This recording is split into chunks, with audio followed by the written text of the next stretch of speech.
The following podcast contains naughty language and ridiculous situations. Listener discretion is advised. Well, folks, this is it. The final show of 2025. And a hell of a year it's been. And while we're three over-the-hill assholes who relish in the past, we look forward to the future. And the future is looking, it has nothing to do with our world situations, grim as they are. But the horror films set for release in 2026 seem so middle of the road. As of right now, personally, The Bride is my most anticipated horror film of 2026. Ready or Not 2, Here I Come, is another that we're all waiting for. But after that, I'm sensing a dip in quality. The last 2 years have been a horror lover's dream, so I guess we should expect a dip after riding a 2-year high. There could be some films coming out that we know nothing about. That always happens. But let's just hope that those films hit a little harder than usual. 2026 may need it. And welcome to the year-end episode of Trick or Treat Radio.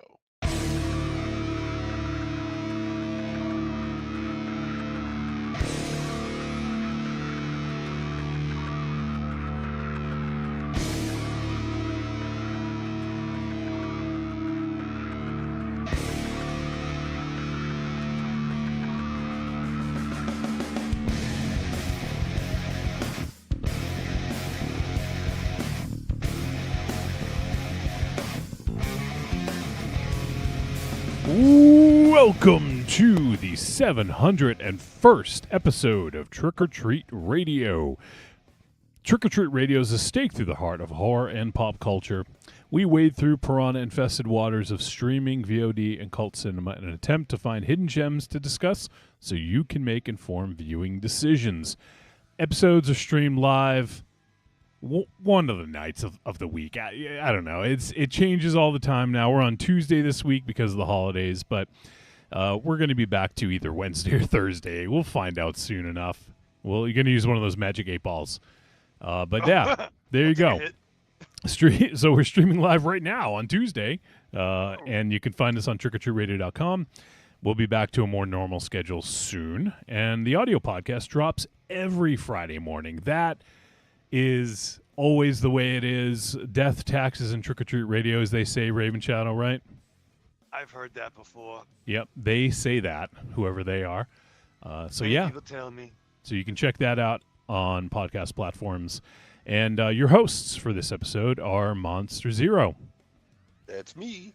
Who happens to think this is the year-end show, and it's not. It is the year-end show. It's the episode 701. Exactly. It's not the year-end. the The final- year-end show is tomorrow. Well, we're It's recording the final it. regular show of the year. It's the final regular show. Christ. Dickhead. Well, I just don't want, You know what I mean when I say this is the final show No, of 2025. you said year yeah, end. You do. You know, We dude, call you're a lot smart. the year-end show the year-end show. You just said this is the This year-end is the show. final show, but this is this is not a special show. This is the final I know. regular show. And if you had said it's the final show of 2025, then it wouldn't have had a problem. It's But all no, right. but that wouldn't have been that would have been a problem. If I said it was the final show of 2025, that would have been a problem because it is not the final show. This is the year-end show. It's not. Tomorrow, the year-end No. show comes out on New Year's Day when we do our top 13 I'm lists. But I'm talking about the regular show. Who's on It's first? so simple to figure out. And look at Raven Shadow, like he actually knows what anybody's talking about. Who's I on? do know what you're talking about, No, and you I know don't. you're No, wrong. you don't. Raven Shadow, who's on Don't be first? Italian. Oh, fucking. Who's on Goofy second? Italian. You call me a goofy Italian? Wow. You're a goofy Italian. Wow. Wow, it's getting No. it's getting hot in here. Yeah, oh my god, the vapors. Fucking No, X-Pac because wannabe. normally I'm wrong, but this time you're wrong. Yeah, I'm not that's the one true. that's wrong. It's true. No, I'm not wrong. If someone listened to the intro, See? they might expect to hear our top 13 list because it's the year-end show. Oh, sure. This is the year-end show. No, it's not. Fuck. He's doubling down. Couple of Tomorrow, He's fucking. tomorrow is the final show of 2025. This is the year-end show. There is a difference. And Raven I Shadow, am you're s- just chicken shit to go up against Wolfie. No, he's the one that pointed it out first. He was like, "What?" We call so just for the record, the top for Christ's 13. sake. We call it the year-end show. That is literally what we call it. The 2025 fuck. year-end show. And in the intro, you said this is the year-end show. It's Yes, not. I did. It's not the year-end show. It's the last show of 2025. It's the last regular show of 2025. That's the year end. exactly. If you the said year-end that, special, would have been good. the year-end special is a special. Is exactly what it is. It's a special. It's an added show. Right. We still call it the year-end show. It's a added truncated show that has us all showing off our top 13 films of the year. Oh, we're showing off a lot. Mm. Raven Shadow's going to do that Step live back. video thing again. Gotta step back. There's a hurricane coming. All right. Well, anyways, yes, this is episode 701 is the last show of December, the last show of 2025. We are wrapping up December double feature Cram Jam, and it can't come soon enough. It's actually been a pretty rough month for me. I usually don't have much of a problem with it, but But you see, it was rough. It was a lot. It was a lot of culture in this year. a lot this of month. culture. Remember that Culture? commercial? What? Remember that commercial when Yeah, we'd be here in of New course. England with like Right. Faneuil No, Hall? it was Philadelphia. Yeah. There's a lot of Oh, yeah, culture. we got a lot of culture here. Jesus Christ. Okay. Now I'm looking at it. Yeah, I like, know. Wait. like- Are you trying to get him off the hook here? Because you're doing a really good That's job. what he's doing. MZ's like, no, One, I keep was going. never on the hook, but even if I was, thank you, Raven Shadow, you bailed me out again. Feel like a small worm in a big fucking hook. Itty bitty worm on a big fucking hook. So All about right. this whole year-end conversation that we're talking Nope, about. nope, let's, fuck. So, anyways, yes, December double feature Cram Jam is ending. These are the last two films for the calendar year 2025 that we'll talk about. And those films are Queens of the Dead and The Wailing. The Wailing from 2025, not from 2016. Shit. So, You yeah, didn't watch no, the right one, Raven Shadow. he wouldn't even remember the fucking 2016 one. I guarantee it. He wouldn't have to. All he's to do is put in the Wailing. He sees one of them, and he's gonna watch it. He'd probably What watch. does whaling mean? He'd probably watch the fucking Whale with Brendan Fraser. Oh, with Brendan Fraser. Yeah. Did the movie you guys watch have the mummy in it? Let's see. We got oh shit, James Ellis, Fallout or Threads, you decide. He said, "Happy New Year and all things alike. I'm going to do a cheeky best of the year right here. The Brutalist, Begonia, and The Mastermind. I don't see a lot of the big films, but hey, for next year, Linus has told me not to make my film choices on the show too highbrow. I don't want to make any promises."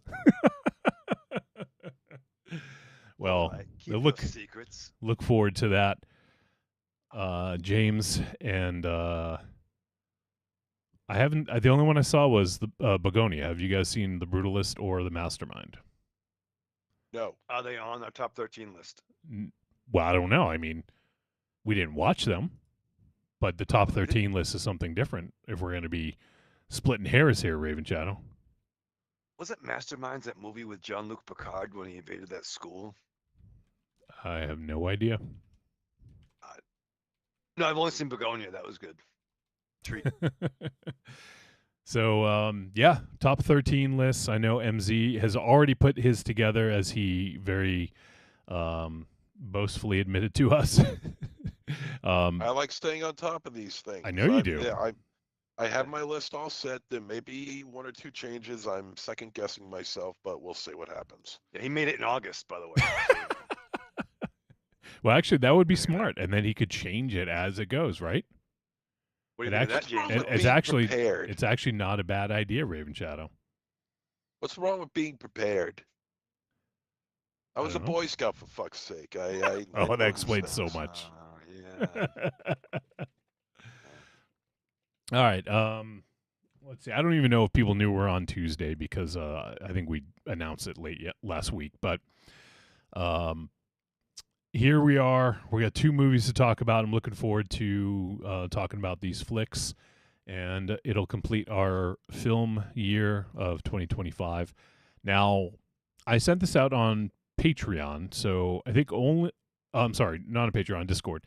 I think the only people that will hear this are people listening live, because this episode won't drop until what is it, the second, January 2nd, on podcast platforms. It's on YouTube now, and will be. But if anyone happens to hear this live and you want to participate in, well, actually, this is for Patreon supporters only. So I mean, for Patreon supporters, if you would like to submit your own top 13 list, I have once again created a spreadsheet to try to hopefully make it easy.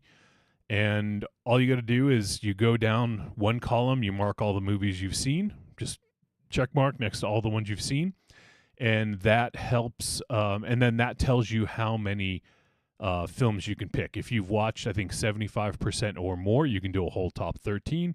If you've seen less, it sort of goes down from there. So we want to make sure that, if we want to make sure people, if they've only seen 20 films and they make a top 13 list, it's not very representative of, what we've done. So that's why we try to, limit it to a percentage base.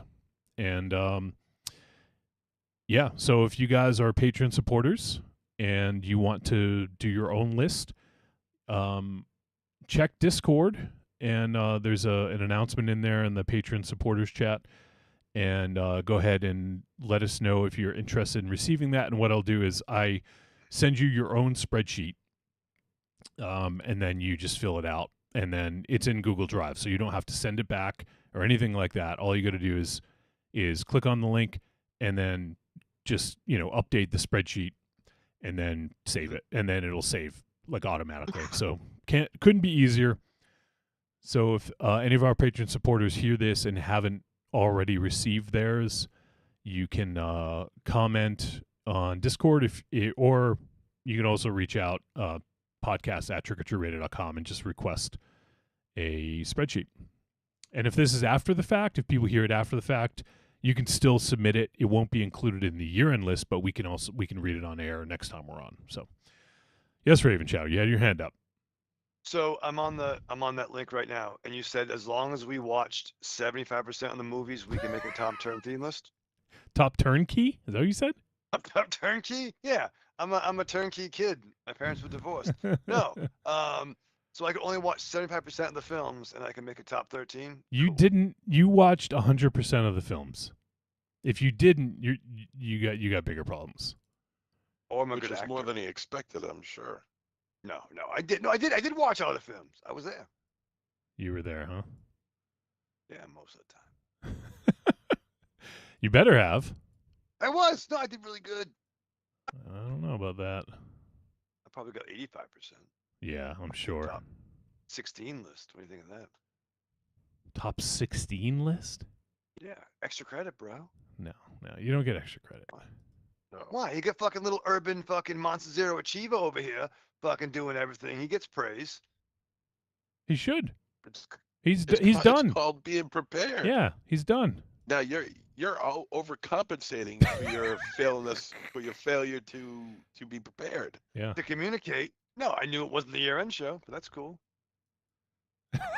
Oh wow! Calm no, down. even if you were right, which I'll give you half credit for that you are. There's your half credit, okay? Yeah. You happy with that? You still got a long way to catch up. And I've been in school. I'm the half credit kid. No, this is fun. Half credit kid. All right. Well, what are we doing here? What is even going on? Anyone know? No, No. I have no idea. All right. So what? Let's see. Oh, MZ, why don't you do your stuff? You got this day in horror history? What do you think? Just went 5 minutes talking about how prepared I am. Oh, Oh, Look at this guy. So, of course, Army, Navy, Air Force, Marines. This guy. that's right. What a great place to start. And I'm going to start here. Now, you're going to love this, Raven Shadow, because there's only 3 films this day in horror history. 3 Sure. films, okay? So, what films were released on December 30th? 3 films. The Night Walker in 1964, Night of a Thousand Screams in 2001, and Leprechaun Back to the Hood in 2003. That isn't real. That really happened? Yeah, it certainly did, my friend. Was it Now theatrical? we got birthdays, and the birthdays will certainly make up for the lack of films released on this day. So sit tight. Here we go. Bloody birthdays. Happy birthday to Jenna Sims, born in 1988, who appeared in Three-Headed Shark Attack, Attack of the 50-Foot Cheerleader, TV Vampire, the Vampire Diaries TV show. 1986, Katie Lotz, who appeared in The Pact 2, The Machine, and Death Valley TV series. She was also in 1980 Arrow. I think Raven Shadow, Oh. right? Katie Lutz? Yeah, who's she playing Arrow? Of course, you're going to ask. She was one of the main characters. Oh, was she the blonde that facilitated all the queens, like the oracle of the team? The let's see. CW shows always had a group. It took a village for every hero. Everyone had like it got a little complicated. MZ, did you say Lutz or Lots? Lotz, Lotz. Katie is spelled Caity. Okay, yeah, okay. Not who I was thinking of. Okay, never mind. Go ahead. Okay. Okay. Caity.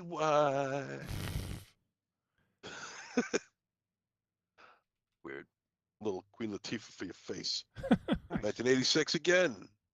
Michelle, I'm going to say it's Michael Shipman, editor for Hazmat, Agoraphobia, and the shorts Transcendence and The Escape. 1982, Christian Kruick, who starred in the movie Vampire.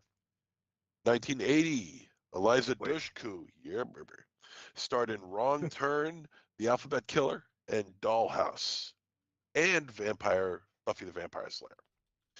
1973, Jason Behr appeared in Skinwalkers and The Grudge. 1971, C.S. Lee appeared in the 2004 remake of The Stepford Wives and The Unborn, the 2009 film.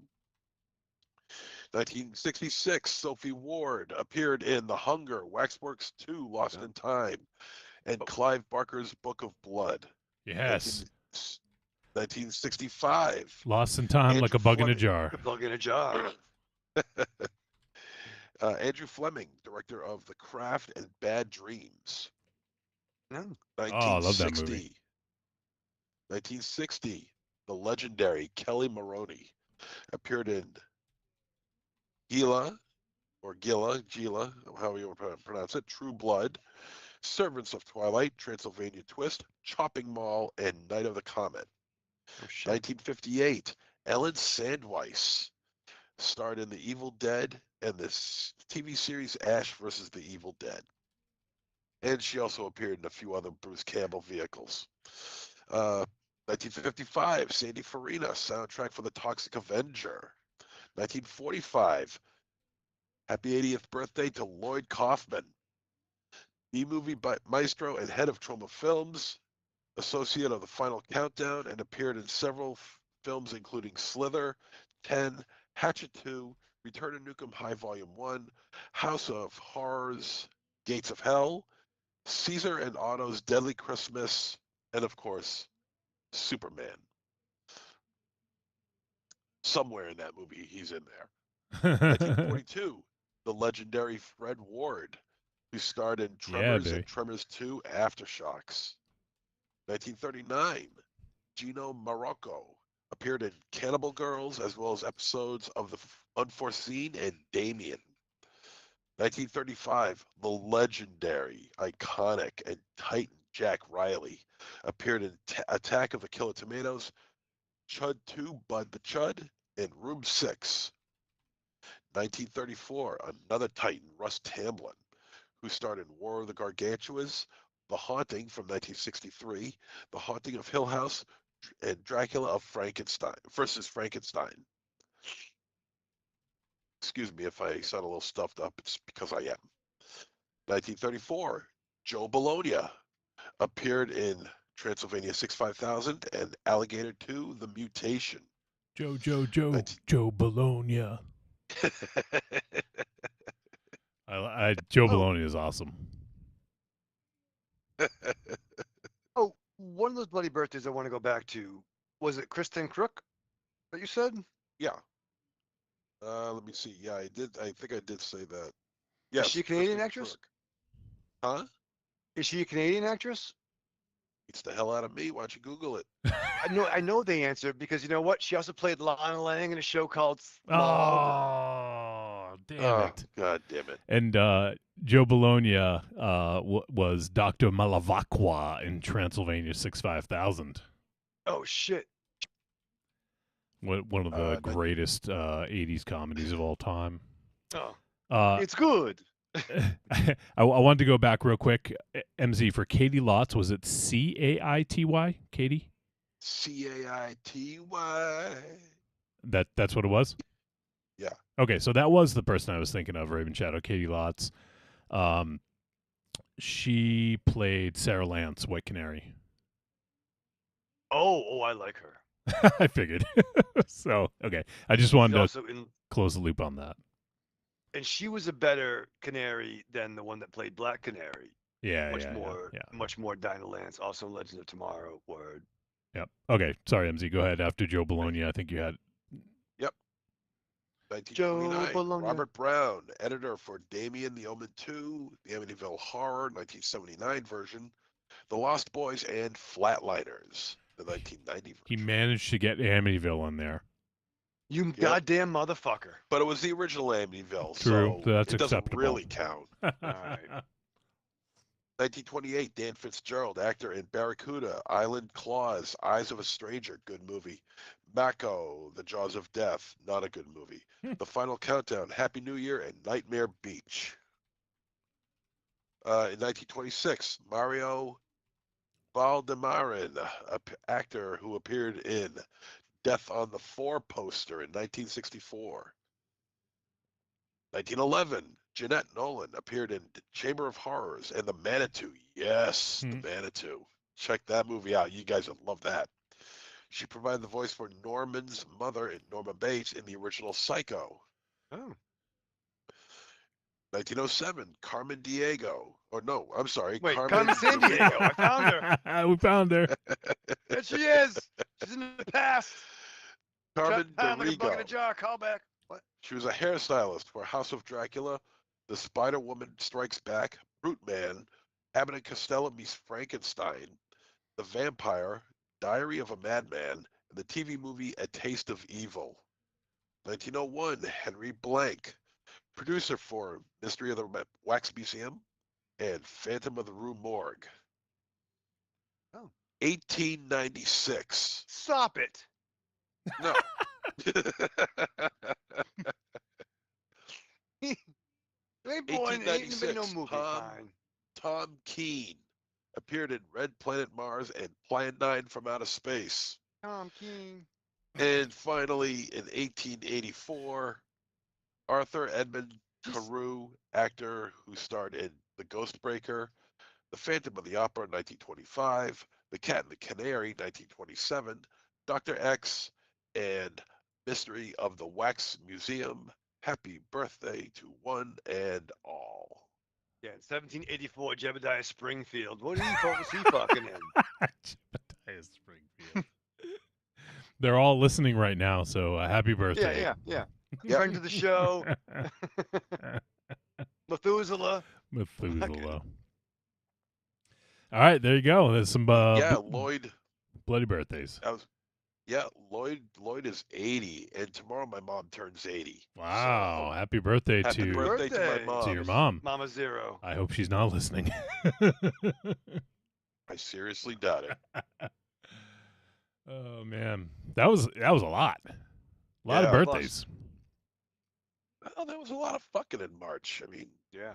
late March. You know, there's a lot of fucking. Spring has sprung. Yeah. So are has the some only other Like a things. lion. They're all doing the like the spring mating rituals and whatnot, the maypole and all that. Well, March pole, I guess. The March pole. Yeah. All right. The African anteater ritual. Yeah, exactly. We have Ben the Banana. Ben the Banana. Yes. Is that something you guys recognize? That's friend of the No, show. but it's something I do. Is it Carlitos? I don't know. No. I think it's our pal. I'm not positive, but God. Ben the Banana says, "Rest in peace, 2025. Good riddance." Amen to that That's good. shit. Yeah.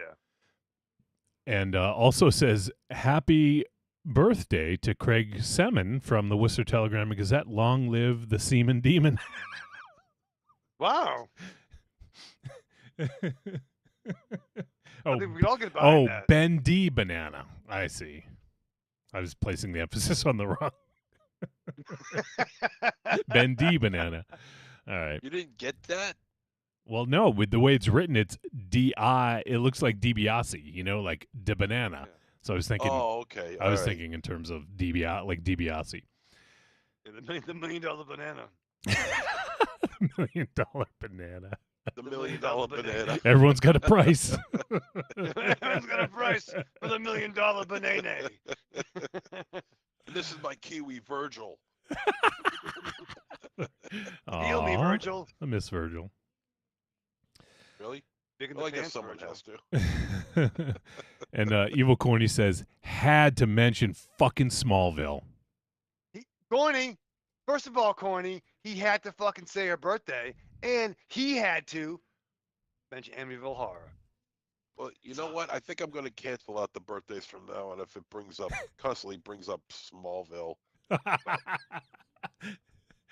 People who were born were on that show. That should be like we should start a fucking drinking game. Right? And- It seems like there's been more special guest appearances on Smallville than on the Johnny Carson show. Every time MZ mentions Amityville and every time Raven Shadow mentions Smallville, you have to fucking drink. Take a shot, brother. And it'll happen at least once an episode each. So, what's mine? I have to mention what, Devin Townsend? Probably Devin Townsend, No, yeah. I haven't mentioned him in a while, so that wouldn't be a very good drinking game. We got some year-end shit coming up as Monster Zero. We do, but he didn't put out an album last year, so don't worry about it. Ben D Banana says we should superpose a banana over the $1 million belt in all classic footage. Oh, imagine putting a fucking bananas all over the $1 million belt. That'd be amazing. Oh man. Best. All right, what else we got going on? We're gonna do a trailer reaction in just a moment here. Right off top, I talked about this a little bit last night. So if anyone listens to the Star Wars show, you probably would have heard it. So I don't want to say too much more about it. But have you guys seen the series Severance? Marion has. No. Okay, so no is the answer then, Raven Shadow. But she's talked about it. All right, well, it is fucking incredible. Tanya and I just finished the second season, which is all that's available right now. And I think it's one of my favorite shows of all time. Like, it's Really? fucking All up time? there. Yeah, it's amazing. And I would say it's a thriller, but there's some elements of the last episode got a little bit violent, I'd say. But overall, it's, I guess, more of just a thriller, but it's just really well done. Ben That's Stiller the one. is he's executive producer and Really? showrunner, I believe. He's not the writer, but he's directed like most of the episode, like a good portion of the episodes, and also Adam Scott stars in it, who was the lead in Krampus, and he was also in Parks and Rec, and been in a bunch of other stuff. Patricia Arquette's in it. Oh, the great Patricia Arquette. She's fucking amazing in it too. That's So- the one that's like two double lives, right? Like your work persona and your Yep. other persona is like two different things, and you can tap in like shit like that, right? The Black Mirror-y kind of fucking. I mean, I guess you could say Black Mirror-y, but yeah, it's when you go to work, you have one consciousness, and when you leave work, you have your original consciousness. So, in essence, they call them innies and outies. Your outie doesn't know what happens at work. So technically, your body is physically at work, but you don't remember a thing about it. So actually, so it's boss not. fucks you in the ass, you don't remember it. So actually, it's not too dissimilar from what you experience, Raven Shadow, right? yeah, that's fun. I'm not gonna watch that. I'm gonna watch G.I. Joe cartoons. Evil Corny has a picture of oh my god, what the fuck's his name? Steve Harvey. Steve Harvey. Like it's a gif of Steve Harvey just drinking like a quick flash of like all these shots of him drinking, and it says underneath it, me having to drink after hearing Smallville or Amityville. Oh shit. Okay, well let's do trailer reaction. And let's see here. Let me pull up the one we're going to be doing. And let's see, where'd it go? All right, so so we're going to take a look at the trailer for a film called Psycho Killer. And let me just pull up some info. Stars Georgina Campbell, who was the lead in Barbarian, and is directed by Gavin Poloni. What has Gavin done? Let me take a look at what. He's got a very extensive producing career. But this is his first film that he's directing.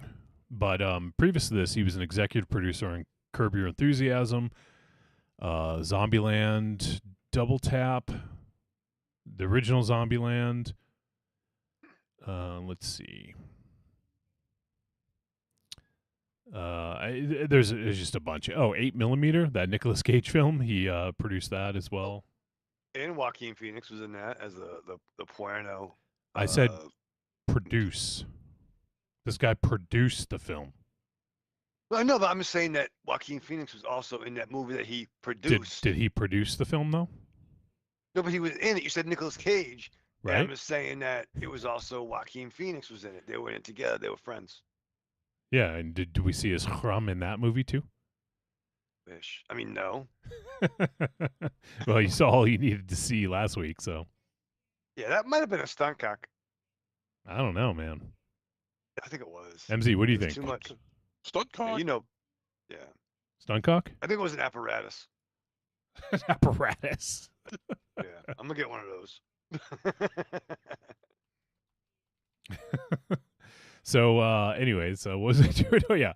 The movie Psycho Killer, it stars Georgina Campbell, fucking motherfucking Malcolm McDowell, motherfucker.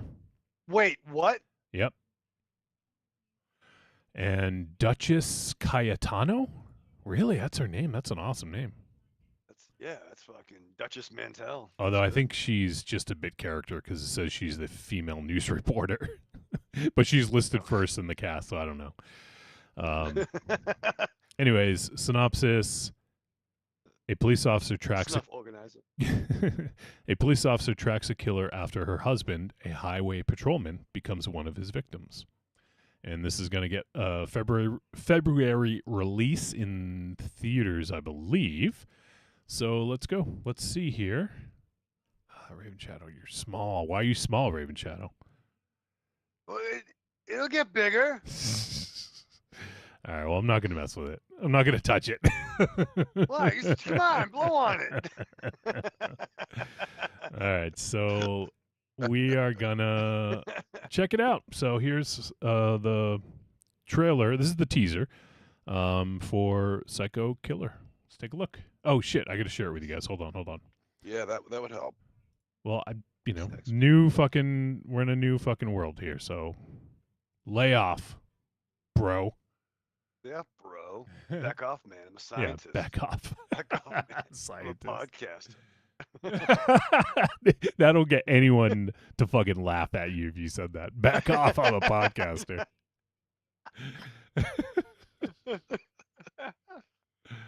I have a microphone. I'm gonna put that as a potential. Back off, I'm a podcaster. All right, Back up, bro. I'm a podcaster. all right, can you guys see the trailer now Yep. in the window? Okay. Yep. All right. Yep. So here we go with Psycho Killer. It hasn't even been 48 hours since you buried your husband.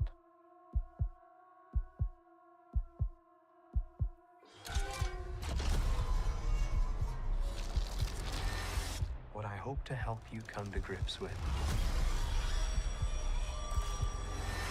no matter how many times you replay what happened, All right. the outcome is inescapable.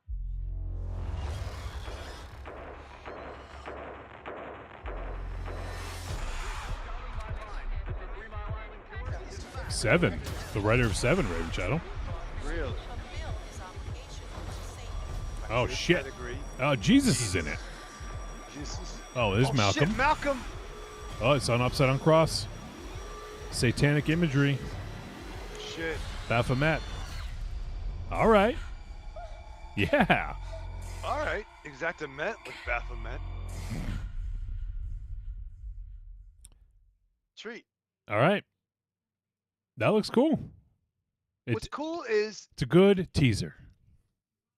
it didn't show a lot of shit, but what it showed, I want to see it. I'm good now. Yeah. Satanic imagery, fucking problems. Fucking the Dodge problems. Charger. You know what I mean? No, you love Dodge Nice Chargers. Mustang. Yep. I did. But yeah, Malcolm fucking McDowell, man, back in theaters again. Alex is back, dude. What do you think, MZ? Yeah. Yeah, this could be good. I mean, if you got the writer of Seven involved, then it's got to be good. But then again, that was over 30 years ago now. Yeah. That is So, true. You haven't seen 8 yet. Yeah. So who knows if he's still got it. But, I mean, the imagery looks cool. And when you throw in those satanic images and I guess hieroglyphics to a certain extent, there's something of interest here. It could go into deep occultism, and that's what it seems like it's going to be doing anyway. We'll see, but right now it looks pretty good. Yeah. It's a good teaser. It shows just enough, and yeah, I mean, eagerly anticipating it. I think it'll be an interesting one. So, let's see. We could probably do another one. That was a quick teaser. MZ sent along another one. Let me just get this one queued up real quick. How old is Malcolm now? Good question. 2026. Fuck you. Don't fucking get cocky, you fucking prick. Don't get cocky. Let me have a look and see. Well, Malcolm. Let me find out. Hold on. Let me find out. Alexa, how old is Malcolm McDowell? I have it. Do you hear that? No, I did not. No, 82 years old. Okay. Yep, he was born June 13th, the day before MZ, and 2 days before me. Shit. Who's the opening act? The opening act. Yeah. So he, Malcolm McDowell. That's crazy. Yeah, 82. He looks. I mean, still looks good. Although he's, there's some people that we're gonna lose soon, and I'm gonna be very sad. I almost hesitate to mention his name, but he just turned 100. You know who I'm talking about, MZ.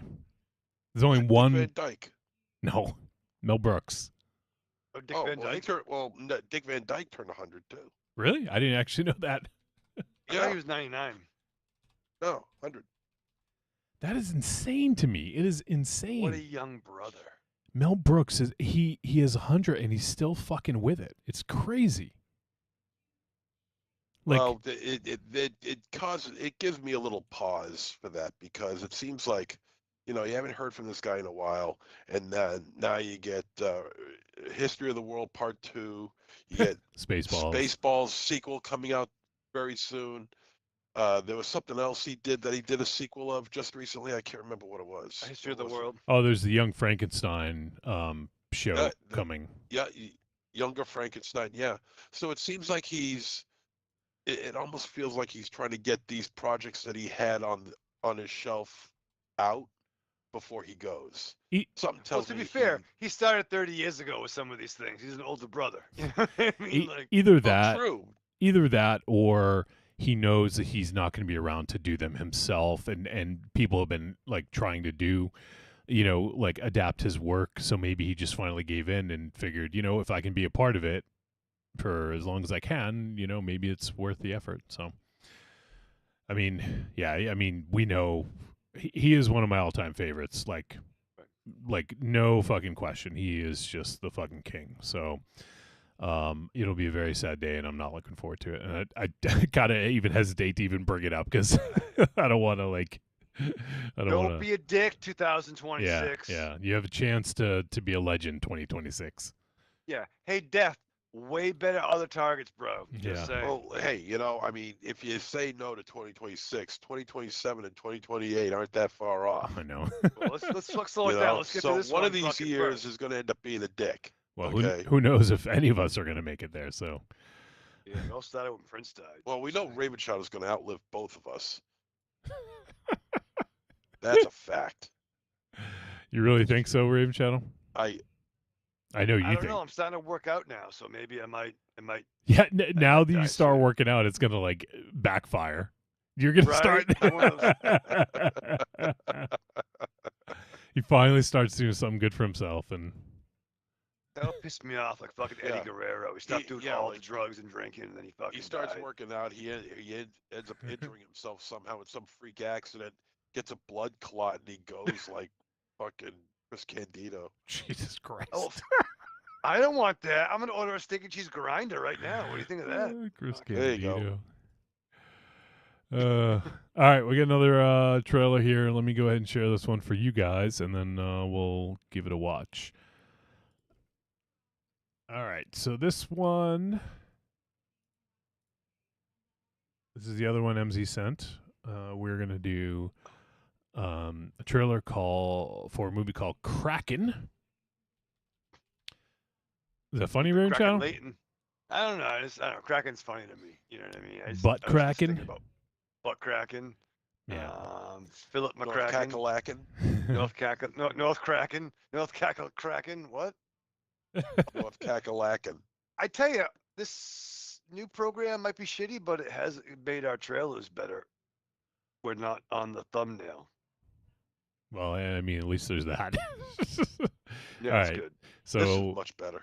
Kraken, coming in 2026, also coming in February, and Ooh. it is let's see, a Norwegian action thriller from director Paul Oy. Oy. I don't know. OIE. Oy. I don't know how you pronounce that, but the synopsis. A marine biologist is doing research on a fish farm when she encounters several strange occurrences. Along with the brutal deaths of two teenagers, all signs point to the deep fjord. Can there be more to the depths than the eye can see? What do you think? Working on a fish farm. What do you think, Raven Channel? I don't know, man. I don't fucks with water, man. You don't fucks with water. What do you do when you take a shower? I let it just glisten off me, you know. I mean, that's one thing, but I don't submerge myself. You know what I mean? I didn't go to. See, that's where the monsters are. The monsters. Monsters. The monsters. The monsters are in Europe, dude. The I ain't gonna be no bait. Well, No fish bait. we have there's a pretty good track record of Norwegian monster films, I'd say, right, MZ? Yes. So The Johnsons, Troll Hunter. Troll Hunter, yep. I don't want to be fucking Norwegian bait, though. You know what I mean? Like, I don't want to be fucking. You don't want to be Norwegian wood. That's not the question. I mean, they do a good job over there, from what I'm told. All right, let's give a look to Kraken. Let me see. Okay, here we go. Here is the trailer for Kraken. Okay. Då är det din tur. It- Är du klar?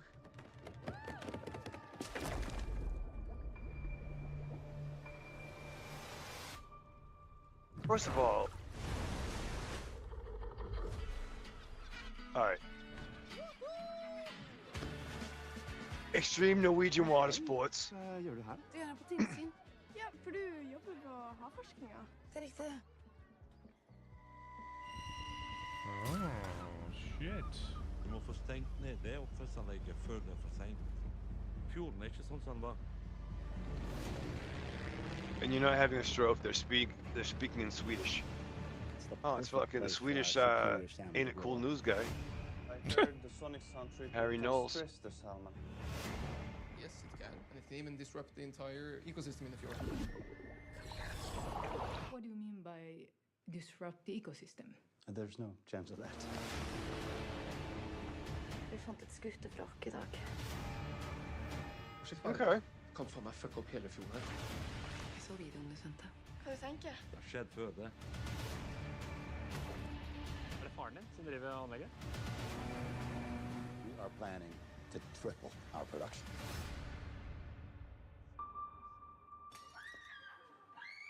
Det noe ute I fjorden.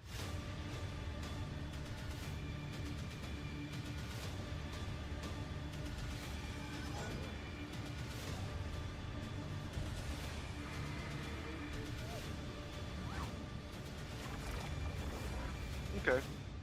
Den kommer ikke til å gi seg.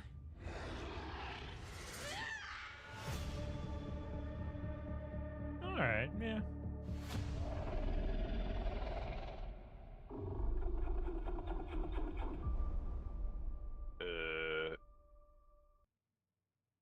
All right. Looks okay. Yeah, Yeah, it's, it you looks know, like it looks to have your typical monster movie themes, and but there are some ancient hieroglyphics that they were showing in this one as well. my miracle And who the fuck is Huh? this? I don't know. Just start playing, auto playing. this fucking guy, Look at this Guido. fucking guy. We'll get rid of that. Who the fuck is this guy? Fucking- It's like the fucking poster boy for But, fucking German youth. You know, I like how they set up some of these trailers, like especially that last shot where they're looking up at the Kraken, and you know, it's of course you wonder what's going to happen in that scene. What's going to You know, happen in the and- Kraken? Happen in the Kraken. Yeah. So it kind of makes, you know, and it's those kind of scenes that pull you in. So I have no problem with the trailer. The trailer's fine. Yeah. The movie seems to be rather mediocre. But who knows? Who knows? I have a little bit Now- more faith in Psycho Killer than I do this. Is the Kraken a fucking squid? Show us what a fucking Kraken is. You know what a Kraken is? Yeah. You ever tried the rum? I get it. Yeah, I You know get what it. crack is? Yeah. Yeah, I bet yeah, you no, that's do. not my gimmick. I like I'm more of a maker's mark kind It's of a guy. it's a cephalopod, Raven Shadow. You know what that is? Yeah, it's like a retro redoctopus. It's like a fucking Oh, for octopi, Christ's sake. octofucking, you know. But no, but there's like the Kraken and Titans. You know what I mean? That was a big fucking sea beast. No, like Remember? Seabiscuit. It was kind of like Seabiscuit, but green and large. I like the fucking. I almost said Larry Hama, Harry Hamlin Kraken better than the squid one. Well, that's kind of Henry it is House. it is Henry House it is a squid though. I mean that's in this movie. no, like that's what a fucking Kraken is. Right. But in the Clash of the Titans, 1982, it wasn't a squid. It was a giant sea beast man. Then that was a name. It wasn't like because Kraken, you know, is like a I guess like a I don't know if you'd call it a race. I don't know what to call it. It is a type of monster. A species. Yeah, a That's species. There you go. And it's a giant squid. That's exactly what it is. Yeah, but Wolfie, I didn't write it. You understand? Like you saw. Well, I the know what same I'm one I saying, did, but right? I know what you're saying, but I'm saying that if you saw something that was a kraken that didn't look like it, then they may have named it kraken. It's not its species; it's its name. Like Phil Kraken. Phil McCracken. Phil McCracken. or Ernie McCracken. Does Phil McCracken? Does he hang out with Bendy Banana? Yeah. They're boys. They're like the Juggernaut and Black Tom Cassidy. So, which one are you guys looking forward to more? Psycho Killer. Looks like it could be more dark. Yeah, how about you, Actually, Raven Shadow? Yeah, I mean, I will Quite fuck sure. with the Kraken, but no, it's got Malcolm McDowell, bro. I'm fucking there. Alex the Lodge, son. Yeah. All right, so there you go. That's our trailer reactions for this week. What else? What else we got here? Courtney says, Raven Shadow, say Joaquin Phoenix again. And he has a picture of Sam Jacks from Pulp Fiction. Hey, Remember when Joaquin Phoenix had a different name? Nope. He was like Bob Phoenix. Like there was a movie, like there was some movie where I remember the trailer he drew on like fake sideburns. I feel like I mentioned this before, but he was like a different silly name before he became Joaquin. Google Joaquin Phoenix alter egos, and he was like Bobby Phoenix or some shit. So He had a fuck. His River. Well, do you know what his full? Brother. Do you know what his real name is? I mean, I'm not that close with the man, but I actually had no idea. His real name is Joaquin Raphael Phoenix, but it lists Bottom as his actual last name. Joaquin Bottom. that's not. I've never seen that as a last name. Bottom. So are you fucking telling me that River's real name is fucking River River Bottom? I don't know. But anyways, Joaquin. Fuck you. Joaquin was. No, there's an actor named Tim Bottoms, isn't there? Tim Bellows. Well, he's. Bottoms. I don't know, but his I've heard of him. his other name that he went by for a little while was Leaf Phoenix.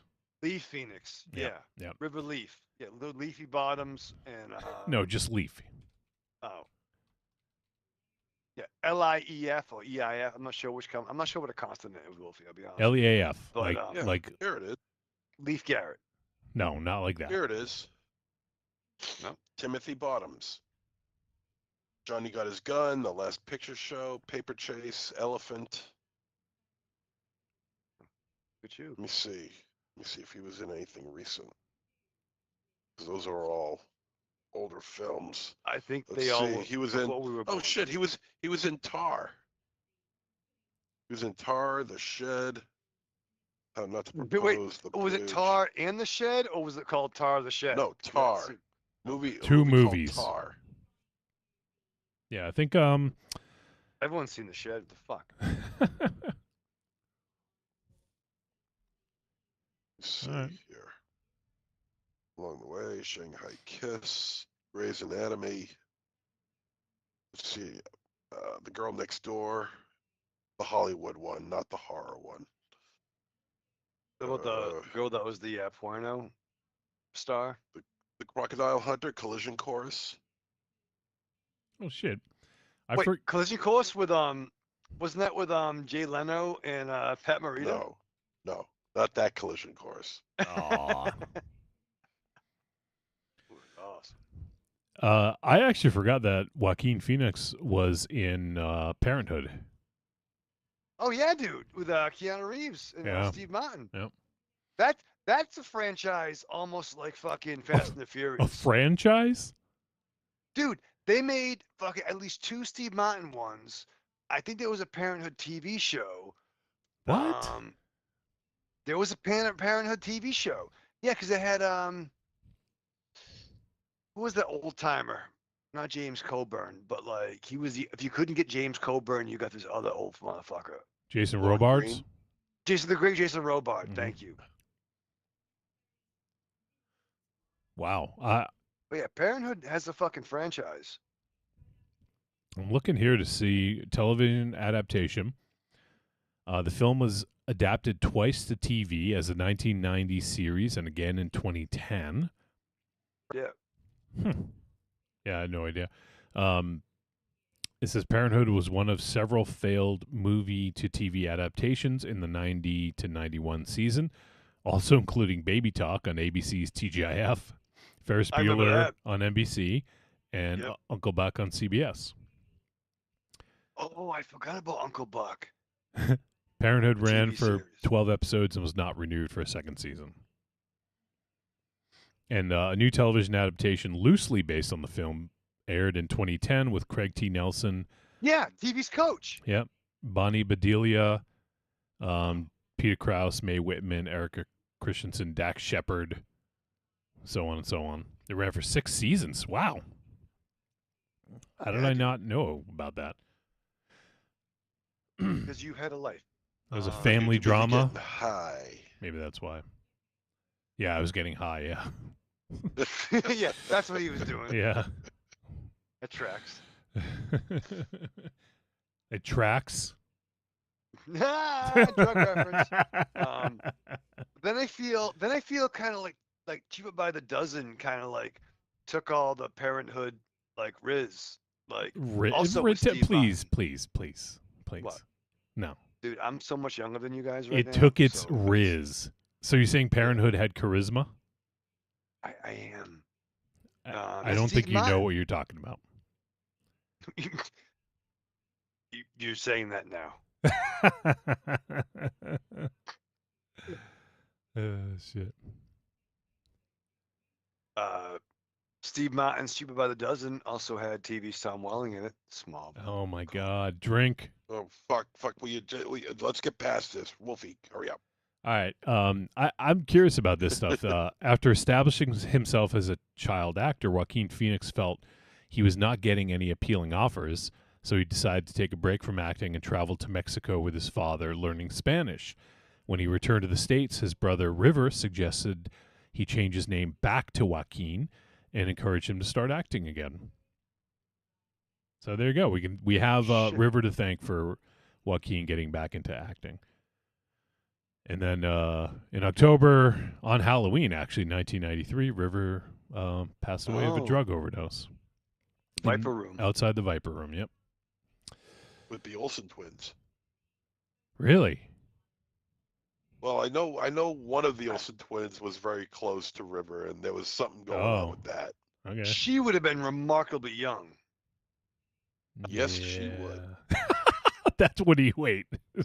We just broke the case. Oh, shit. Oh shit. All right. Well, anyways, Yeah, first.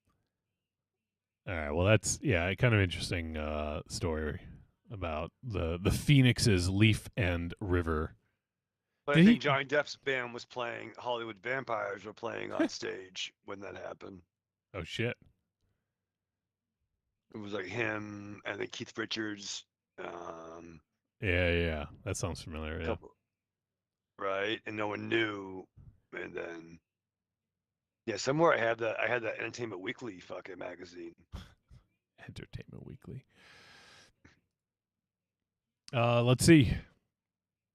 Monk Bloody is hanging out on YouTube. What's up, Monk? Oh shit. Shit. And he says, live and in the place to be. Happy B-Day, Raven Shadow. Thank you, brother. And I gotta say, I've been bumping GFY like a motherfucker, dude. You are killing everything on that track, dog. So good, my friend. Yeah, Rocky told me, he said that you've been digging the album. Yeah. And I've heard it all before, but it's in my Yeah, rotation now. It hit you. Yeah. There were certain tracks that definitely fucking. Yes, You know what I mean? I know. You know what I mean?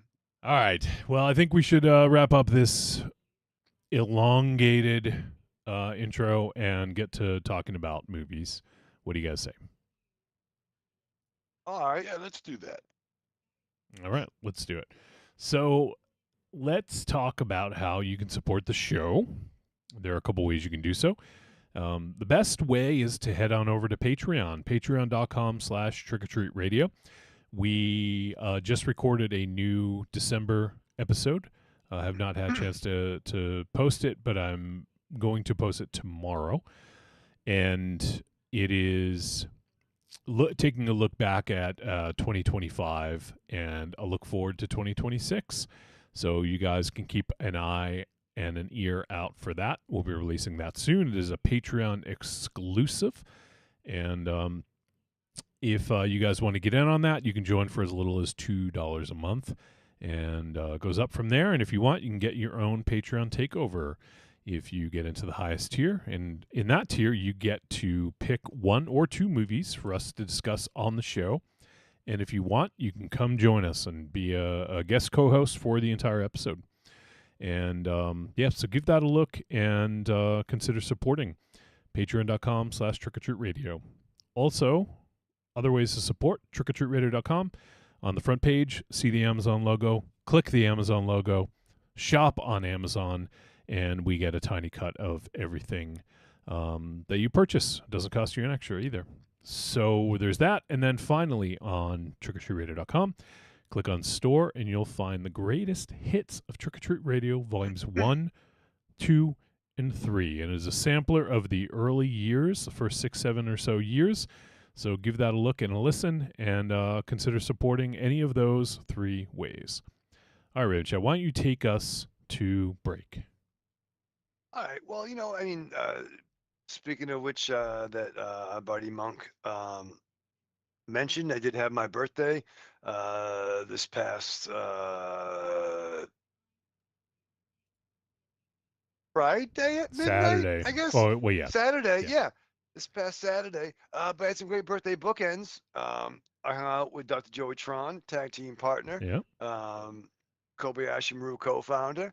He came down from Rhode Island. We tow it up. We watched 2001's. Tow it up. What? We tow it up from the floor up drinking syrup. But we watched 2000. You did not drink syrup. No, if we had it, but I did get a whole big bottle of Maker's Mark from my staff. So we did that. We watched 2001 Royal Rumble. Oh, I thought you were going to say 2001. We watched 2001, yeah. The Box and the Monkeys. Call back. Yeah, they drank a bottle of Maker's Mark, then watched 2001. Because these guys would never have come back. Yeah. Oh, it didn't bet our times, Daddy. I'll tell you that much. But no, so we hung out, we tow up, partied, and then we watched Sinners afterwards. That was dope. And then I could hang out with Marion, which is pretty cool for my birthday prop. Sorry to interrupt. Did Tron see Sinners previously? No, he hadn't seen it before. Oh, what do you think? He enjoyed it until he fell asleep. Oh, he pulled the Raven Shadow. He pulled the Raven Shadow, yeah. All right. They were just getting ready to fucking go to the you were toe up, I guess. I was ready, bro. I'm like, yo, get my fucking cornbread on, dude. Like, fucking. Jesus Christ. Oh, Cornbread, the character. Cornbread, the character. Yeah. Although if we had cornbread, that would have been awesome. But no, it was really sweet. I hung out with my tag team partner and my lady. Great. Thank you for everyone for the birthday wishes on the face to the book. And you know what? It's crazy, but it's weird. But I'm 49. The road to 50 begins now, and that's fucking terrible. So I guess I'm just gonna keep drinking, and just, when in doubt, strap on, baby.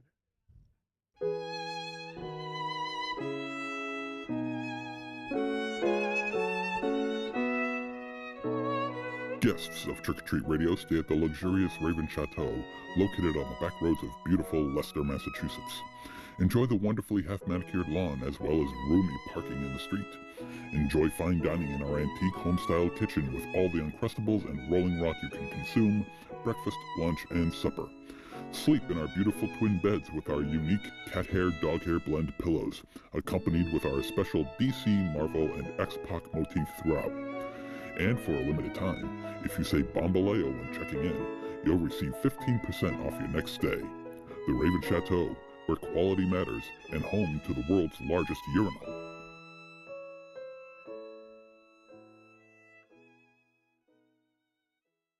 Hey, you matzo heads. This is Larry Fine, and you're listening to Trick or Treat Radio. See ya! Help me! Somebody help me! Torpedo! Keep cool! Use your head, don't lose it! Open and close your legs like a scissor. Keep up a steady rhythm.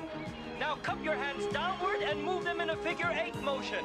I'm treading water! You got it! Never play around water alone. Now I know. And knowing is half the battle. G.I. Joe!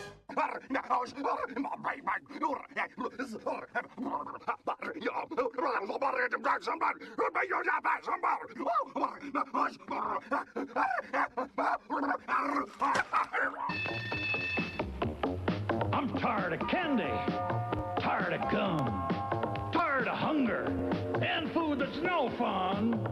I'm tired of pretending I don't like spaghetti, but school lunch keeps me roaring ready and rock steady. Pizza, spaghetti, burgers. With Chow Daddy in your school cafeteria, it's the fun place to be for lunch. Desserts. Prolonged exposure to trick-or-treat radio may result in one or more of the following ailments: dry cough, wheezing, runny nose, loss of teeth, ingrown toenails, jaundice, ear hair, fallen arches, scabs, warts, welts, abscesses, bloody stool, whitening of the gums, blurred vision, hot and tight bustle, excessive earwax buildup, collapsed lungs, alcoholism, Lou Gehrig's disease, shrunken testicles, severe acne, vertigo, clubbed feet, weight gain, weight loss, flared nostrils, swelling of the anal glands, urinary burning, protruding tail, kidney failure, and inverted nipples. If you suffer from any of these physical problems, seek professional medical assistance immediately.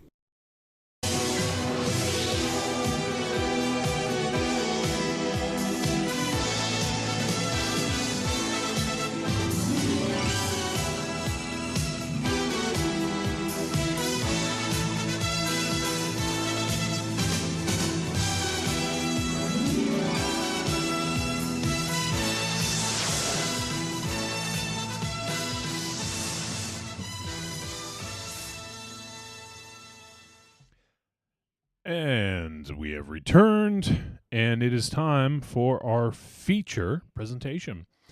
And first up, we're going to be talking about the film. Get the poster up here. There, Queens of the Dead. We'll be talking about this film. Oh.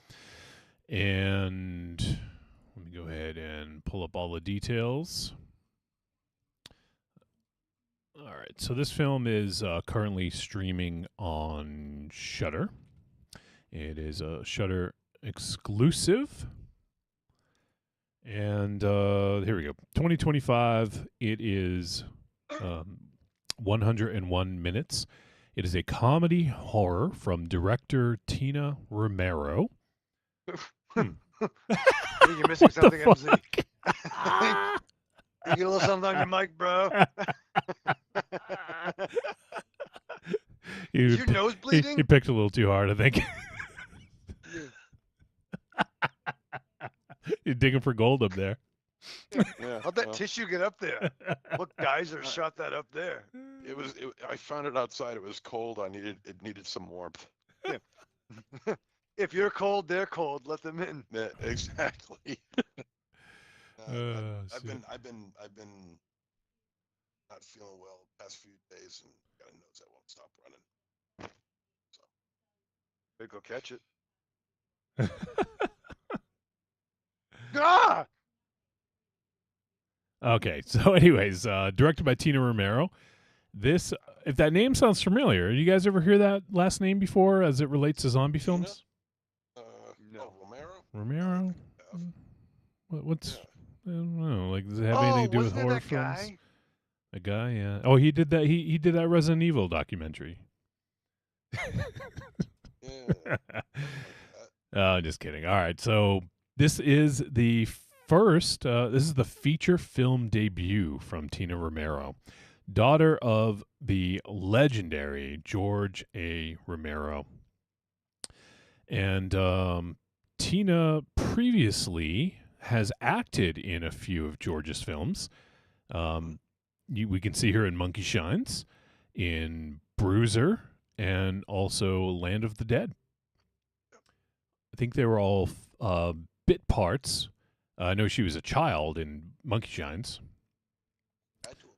Yeah.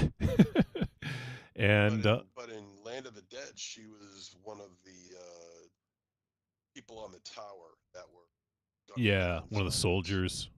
One of the Yep. So yeah, pretty cool.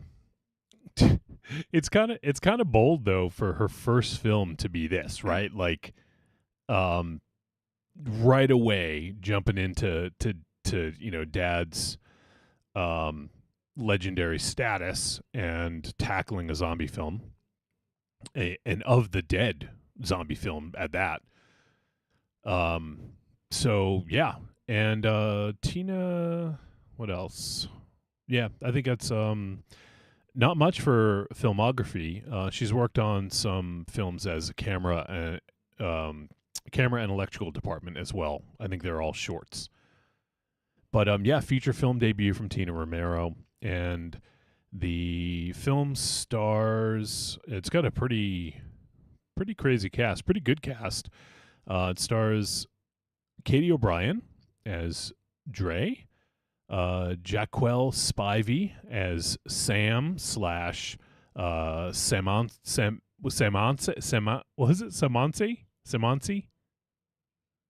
I forget. Yeah, it was like Beyonce, but Samansi or something like that. Some say. Quincy Dunn Baker, who in the trailer, when I saw the trailer real quick, I thought it was Parkman, your boy Parkman, Raven Shadow. What's his name? Oh, he definitely had some Parkman vibes. Yeah, just in the trailer. When I saw him in the movie, I was like, yeah, it's definitely not him. But yeah. Also Tomas Matos, Nina West, Margaret Cho. Yes. I did not recognize her first. I was like, holy shit. I was like, she looks familiar. Who is that? And then I was like, oh my fucking Christ, that's Margaret Cho. She's had a lot of different looks over the years, yeah. too. Like, she didn't have all the makeup on, I think, is the big thing. Just stand up, and then she went and got a bunch of tats, I think. Yep. And then she kind of looks smaller than she has before, like in stature. Not that she was ever fucking 6'3", but like she just seemed, like she's shrinking a little bit. Well, I think the clothes that she was wearing kind of aided that look. Yeah, I mean, she was supposed to clothing. And, yeah, she was supposed to be have a certain kind of look to her, you know. Yeah. And, I always dug Margaret Cho. And we also have, so did I. Yeah, she's fun. She's funny as fuck. I like her. Also have Ricky Lindholm, who we've seen in a lot of stuff. She was in Knives Out, and she did the voice of Poison Ivy in the Lego Batman movie, and she was also in the Last House on the Left 2009 flick. I know I've seen her in other things. I just can't place them right off the top.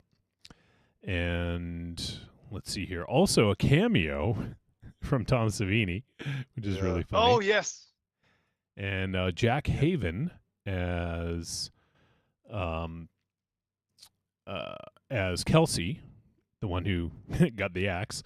And we had previously seen Jack Haven in the film I Saw the TV Glow as Maddie, and also Bill and Ted Face the Music. She was, I think he was Billy, who would have been Ted? Was it Ted or Bill's daughter? I can't remember now. I can't remember if they swapped names or not, but she was one of Bill and Ted's daughters. Oh, okay. The brunette? Yeah. Yeah. Because the other one was Samara Weaving, so. Yeah, that's right. So the synopsis for this film: drag queens and club kids battle zombies craving brains during a zombie outbreak at their drag show in Brooklyn, putting personal conflicts aside to utilize their distinct abilities against the undead threat. All right, so let's dive in and let's do some first impressions, and let's kick it off with MZ. Well, first I want to say that that's not the Tom Savini's cameo isn't the only cameo. There's another cameo. Oh yeah. Galen Ross is in this movie as well, who plays Fran in Dawn of the Dead. Oh shit! Let me look. And she is the stern nurse near the beginning of the film. Okay. Oh. Yeah, I didn't see. She's not listed on the first page. Oh yeah. Okay. Yep. Shit, I didn't even recognize her. Yep. Okay.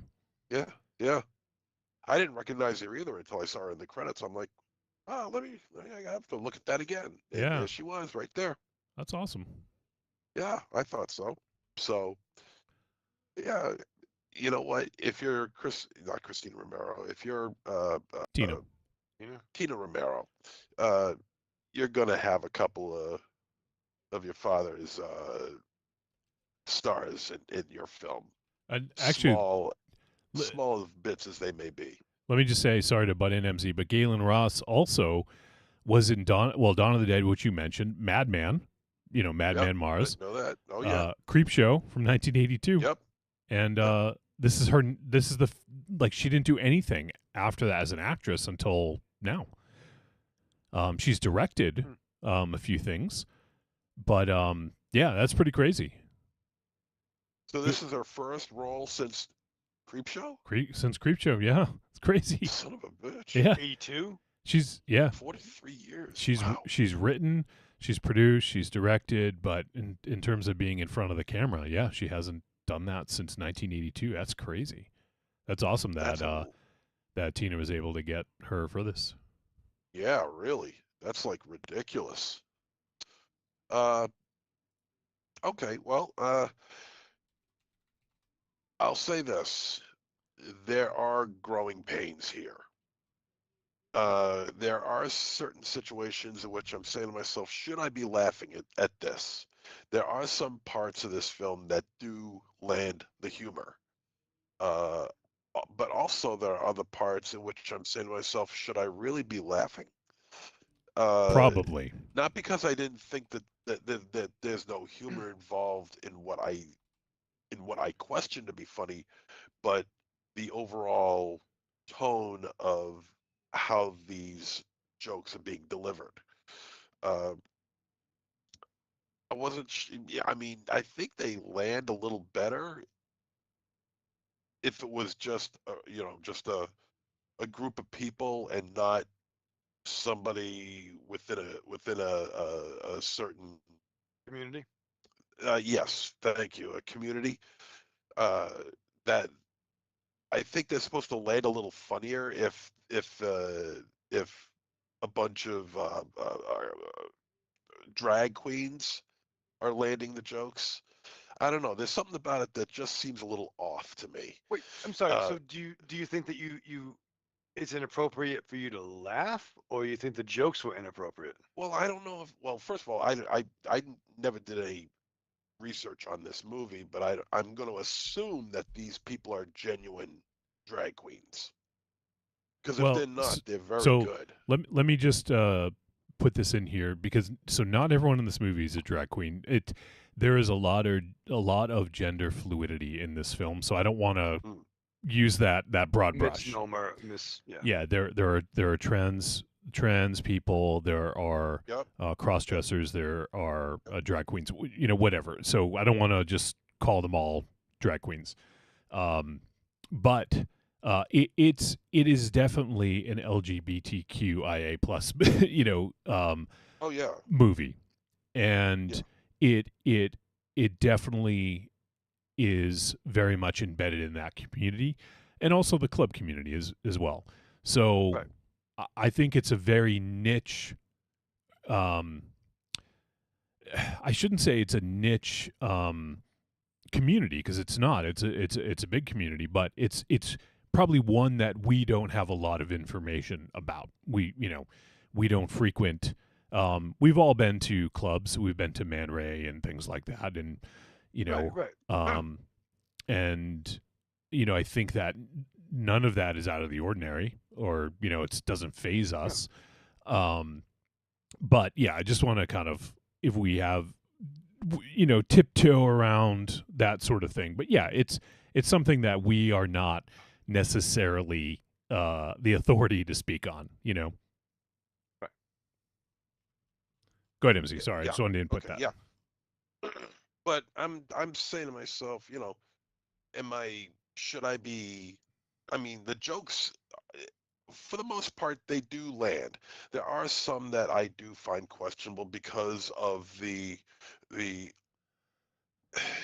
I don't want to say overacting because drag queens are very flamboyant. They're very over the top. They're very out there. And I'm just referring to the drag queens now. I'm not referring to any other community in this film. The archetype of the drag queen, if you want to go to where everything RuPaul's is over the Drag top, Race everything or- is enhanced Yeah. and it's right in So your face. you're talking about So when they Gen Z and Sam and what was the other character? What's it? Scrumptious. Scrumptious Nico or Scrumptious? Yeah. Yeah.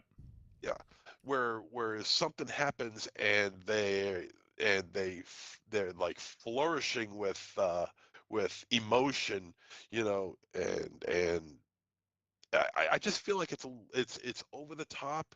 I know what they're trying to do. I know what Romero's trying to do, but somehow I feel the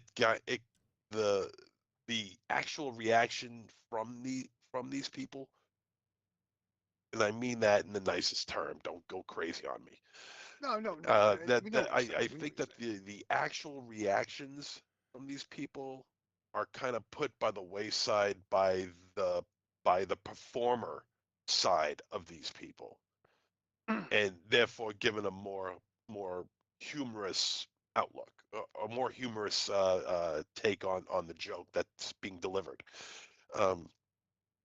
So I'm not sure if I'm supposed to, if I'm really supposed to be laughing at this. Perhaps people inside that community can see a lot of humor in that, and I could see some humor in some of the jokes. Some of the jokes land, some of them do not.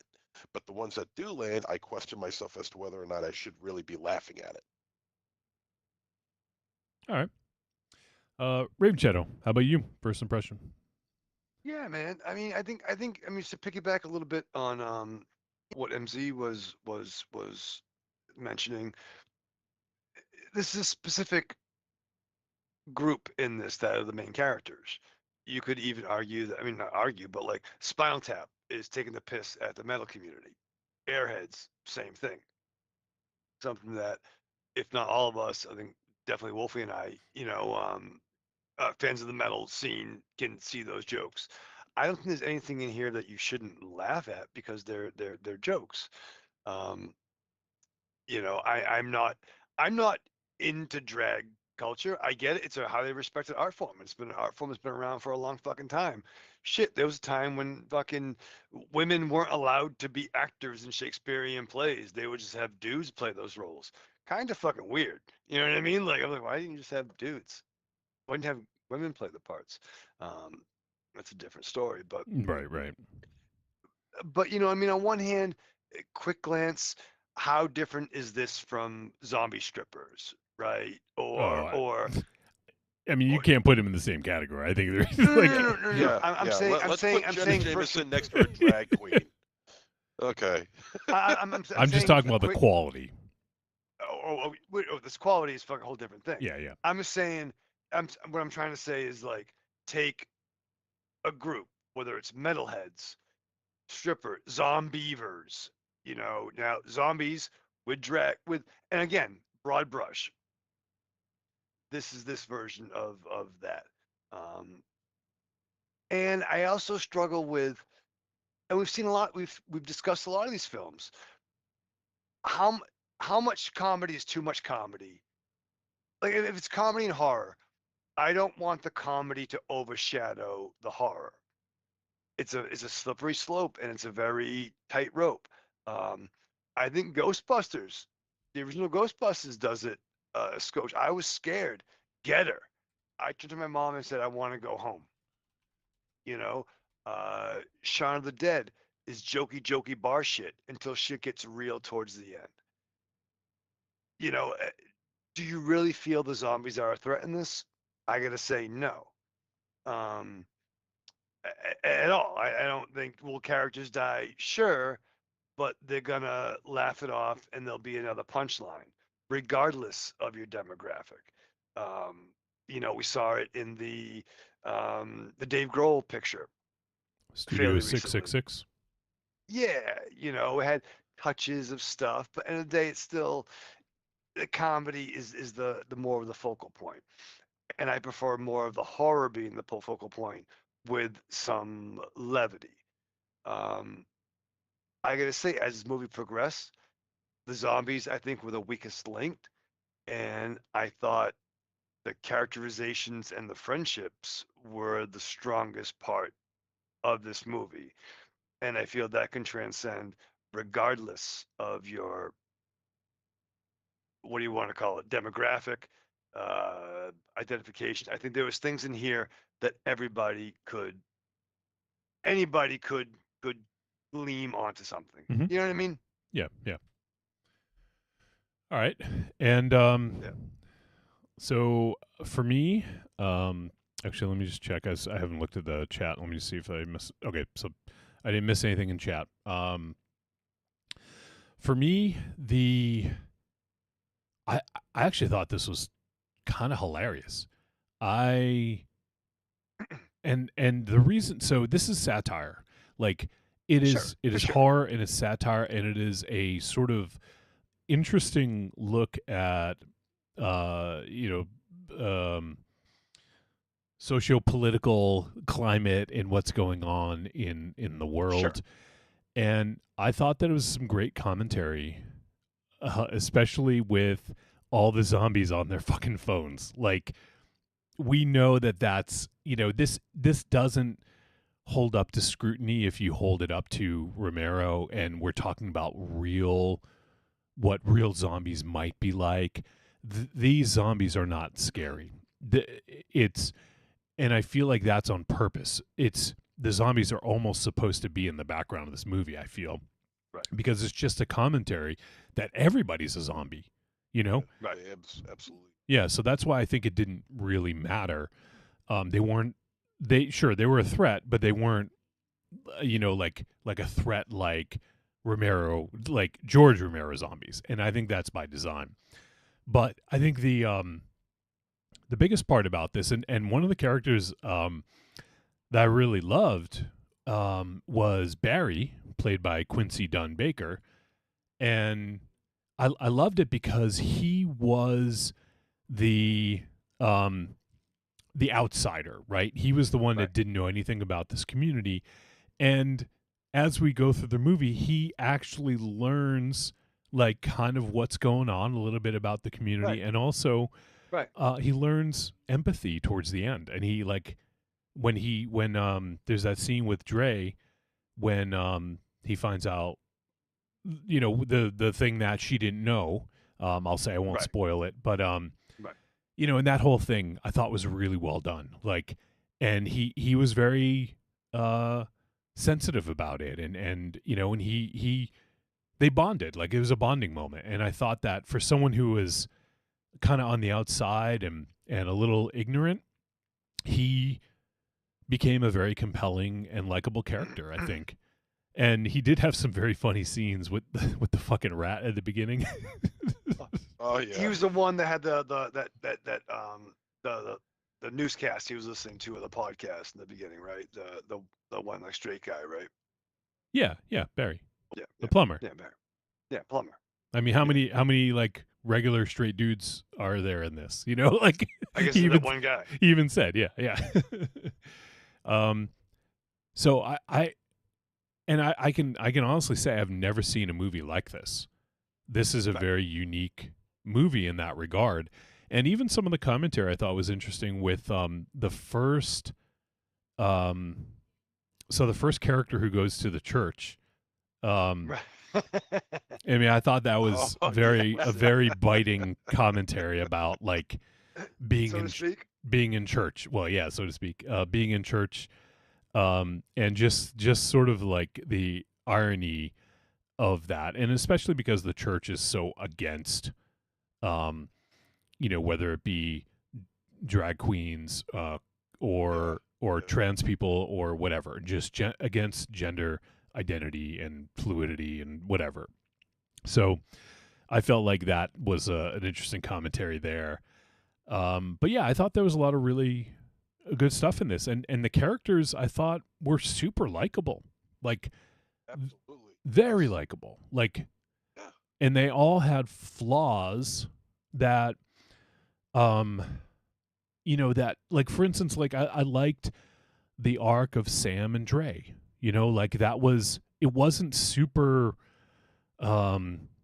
emotional. It was just sort of like one thing that happened between them that ended up being kind of like a sticking point for their relationship that they mend, and ends up being kind of a cool, way that they resolve that. And also with Sam and Jinsey had kind of a cool thing as well there. And let's see, I'm trying to think of the others. Oh, and Lizzie and Jane. Jane was the one that was in the hospital at the beginning. Oh yes. I thought their sort of relationship also was good, because they're stuck together in the car. They're in the hospital and then they leave and in the car and all that. So I thought that was good. Yeah. So the characters I just thought were really quite fun, and some of them are over the top and vapid and and bizarre. Sure. But I think that's what made him interesting. Like Scrumptious, I thought was such a fun, but like fun character, but very unlikable, or I should say very. Oh. See, Scrumptious was likable, but very annoying. Like there was something that drew you towards that character that made you want to kind of root for them. Oh, Scrumptious was my dog, dude. Well, the great thing about this, Rico, I mean, whenever you see a zombie film, especially a Romero zombie film, one thing you notice is that there's always one anti-hero in the group. Look at Cooper, Ben Cooper in the first film. You got the gangbangers in the second film, and you got Rhodes in the third film. They all want to survive, but they all are like doing everything they can against the core group that's trying to save everybody. Meanwhile, these guys are just trying to save themselves or just want to be in charge of everything. You don't get that here. And Scrumptious is the only one that is the closest one. Yeah, it's a good point. I think it's I like that. Is the closest one to that, and he it never crosses that line of being a complete asshole. He still remains a likable character, and you root for everybody. And of course, everybody ain't gonna make it. Right. So there is a bit of heart involved in this film, because there are so many likable characters. Yeah. I mean, even the there's a small scene in which everybody is getting pranked on by some YouTube influencers, and even it's all done with good taste, and even they're pissed about it. It's not malicious, it's not evil. Nobody gets on these people's cases because of who they are either, which I think is a very telling tale, because you didn't get that in Dawn of the Dead. You didn't get that in Day of the Dead.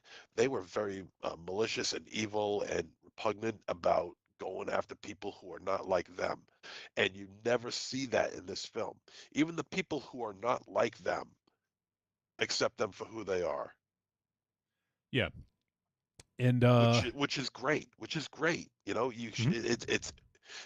let me add this. It's also very telling in the climate that we live in today. We all got to learn to get together, and just try and make it through this rotten life. And really, we got to do everything we can. We all got to band together. We can't be pulling apart, like string cheese. We can't be pulling apart.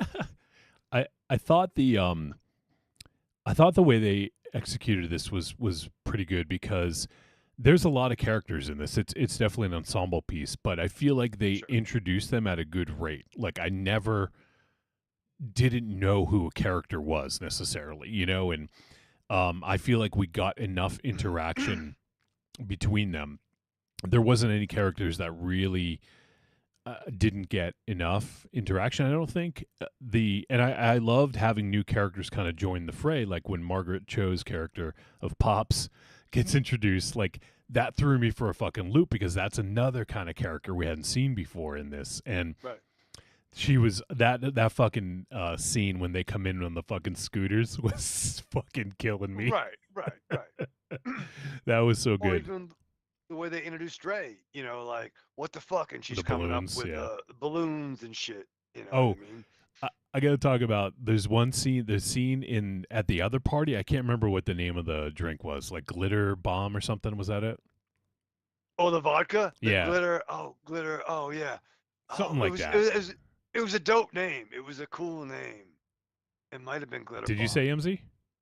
I think it was Glitter Bomb. Okay, so yeah, when they showed that party and there was the couple that were in the photo booth, and that guy was like was eating the like I don't know what it was. I thought it was like a donut or like a corn dog. I don't know, but or some kind of pastry, and he's like sucking on it, and it was very phallic, and he's like licking the cream off the side. And the cream is right in front of the camera. Yeah. It's just dripping down. That just fucking killed me. I was like, it just was That so, was fun. and yeah, it's so obvious that like that dude was in a what seemed like a normal man woman relationship, but he was not at all like into it.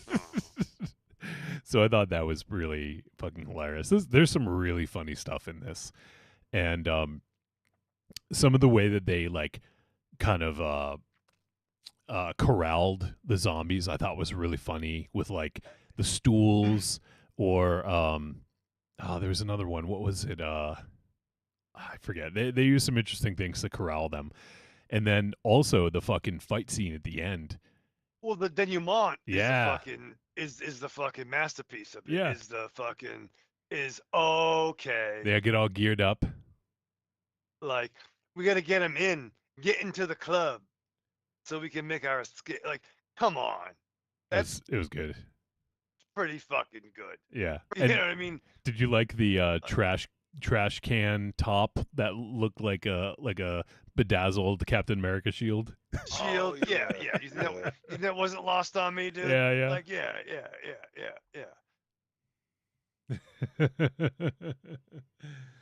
So yeah, that's my first impression. Oh, it's still on that? I was, yeah. But yeah, the zombies were the weak part in this film. Sure. They were definitely the background. They never felt like a threat. No. And the film also centered more on our cast of heroes here.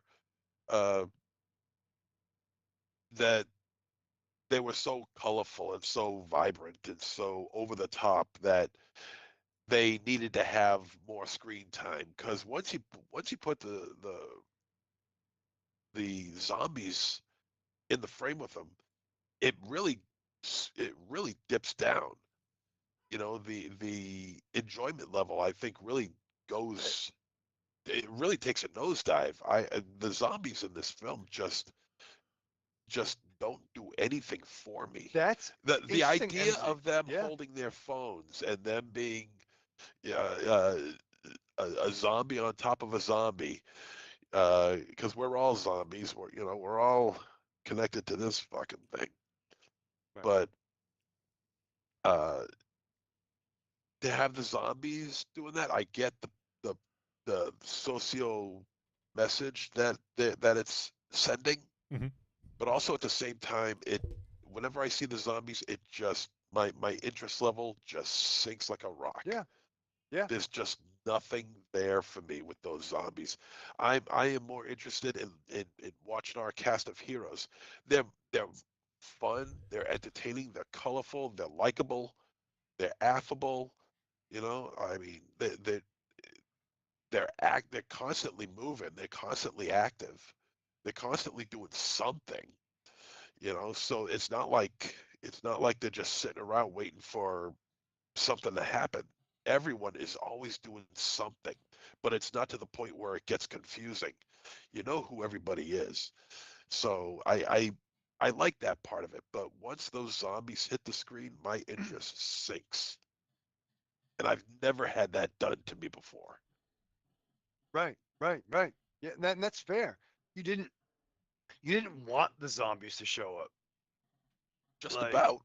And it's like the zombies equal look at my phone. I was much rather into the interpersonal, the characters interaction, and the characters were great, man. I'm gonna use this term. I've used it before. I mean it in a positive. I said this about us. A collection of gypsies, tramps, and thieves. Right? They were all misfits that were trying to make their way in the world. And I liked their interaction.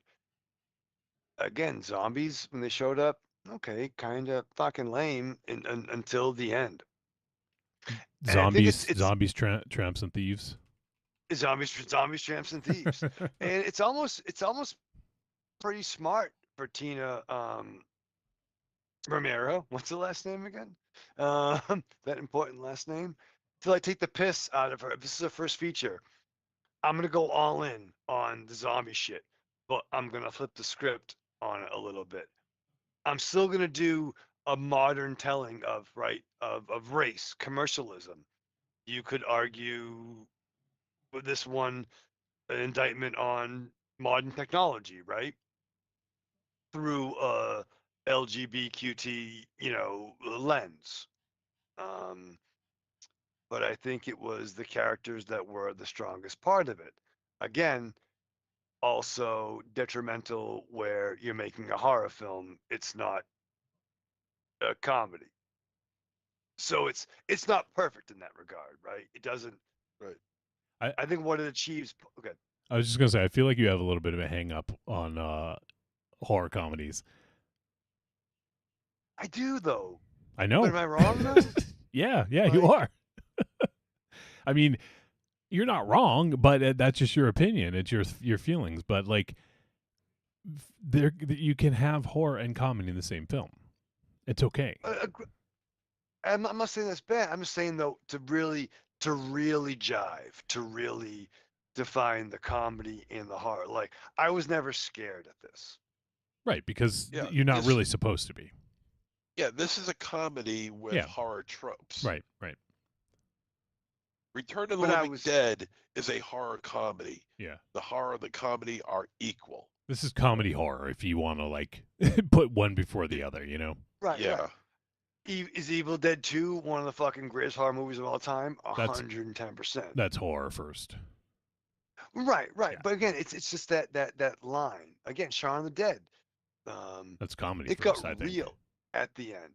But it got real at the end. Yeah, it did. Yeah, it did. People out like I was scared for Venkman in Ghostbusters. You know what I mean? Like when he got slimed. That's a comedy. Again, 100%. But yeah, you know what I mean? Like it's like I never was scared. Okay. Sorry, Tina. She's definitely not listening. Show Tina Romero. So what do we think of the violence? I mean, obviously there wasn't a significant amount, I don't think. We had that one big scene, and there was a couple bites here and there. There's a nice axe wound. That was fucking hilarious. That didn't make any sense to me at all. I'm sorry. That did not make it's just any silly. sense to me at all. It is silly. It's not supposed to make sense. It's silly. That dude was trying to injure or hurt or maim the zombie, and he fucking missed. Yeah, but I mean, why would you even consider that as an option? Because it's funny. That's what I don't get. It's funny, and it creates, it creates an arc for that character where now they can't walk. Well, I think they had to create that arc so they decided to create that. I don't know. I thought it was fucking hilarious. I mean, it's funny, but it just didn't seem to make much sense. I mean, there's the zombie that gets stuck in the stripper cage. if you want to call it a strip. I don't know what you would call just it. a dance cage. Yeah. Dance cage. Okay. That was pretty good. Actually, no, that was. Trying to think, was that? I think that was maybe one decent scare. Was the scene with the zombie in the cage. There's that. I think one of the good scares, actually, one that made Tanya jump was when they had the window open, and there's a sign that says "Do not open the window," and then when oh fuck, what was that character's name? The one, like, she was supposed to be the star, and then she abandoned. Yasmin. Yes, the first one, the one that she went to go do the vodka. The one who looks Yeah. real painfully thin. Yasmin. Yeah. So when she climbs through the window and then she left it open and she forgot to mention that she was being chased. And then when that one bites the bartender, that was like, because the hand comes flying out of the window, and that actually was, I thought, a pretty good jump scare. So we had that one, but yeah, and then there's a dancer cage. So, yeah, it's I think I did like the end scene in when the zombies are in the club, and they all gear up. I thought that was a fun scene. Well, I love the hero's journey of that character. Of Sam? And yeah, and to like, you fucking, you can do this, I can't. She's dead. She's not. She's been here the whole time. Mm-hmm. But like that denouement of, again, that was the character embracing the hero's destiny, and they're, in a certain way. Yeah, I'm with that. I agree, and I thought, and I liked that was the link between Dre and Sam. It was such a minor thing, really, like minor to us. To them, it wasn't. It was like, what she said, like $9,700 or something that she lost that night. But then it's also one of those things where Sam got cold feet, and it was not just cold feet. I'd say it was like anxiety, like major like panic attack or something. And that's something that you should be able to kind of tell your friend, like, I'm so sorry, I can't do this. I'm really freaking out. And but that kind of speaks to Dre being more of a business person than a friend, and they were both in the wrong, right? Like, Sam could have said something as opposed to just walking out. And and also Dre could have been a more understanding friend, or something like that. But it created a rift between them. And I think it was an interesting sort of in for this, hero's journey, so to speak, if you will, for Sam. And I did like the resolution of their issues, of how that sort of resolved itself. So, yeah, no, I thought that was good. It was, I think the best part about this film is the characterization. I mean, I know we've talked about it, and you guys even said once the zombie showed up, it just, you didn't like it as much. I think that speaks to just how strong the writing and the characters were, Right, and there's a line in this picture that I adored. It was with the nurse character. Which one? The wife? Not the wife, but like the Sam. She was a big girl. She was very. She ended up wearing like a red wig and. Yeah. Oh, I thought you meant in the hospital. No. Like, I don't want to say divine, but you know what I mean, like that kind of. Yeah, that character was Jinsey. Yeah. Which is like, I don't get what's up with this young generation. Why do you think you don't belong? Right. Like, and she made the line like we have to get home to our friends. Yep.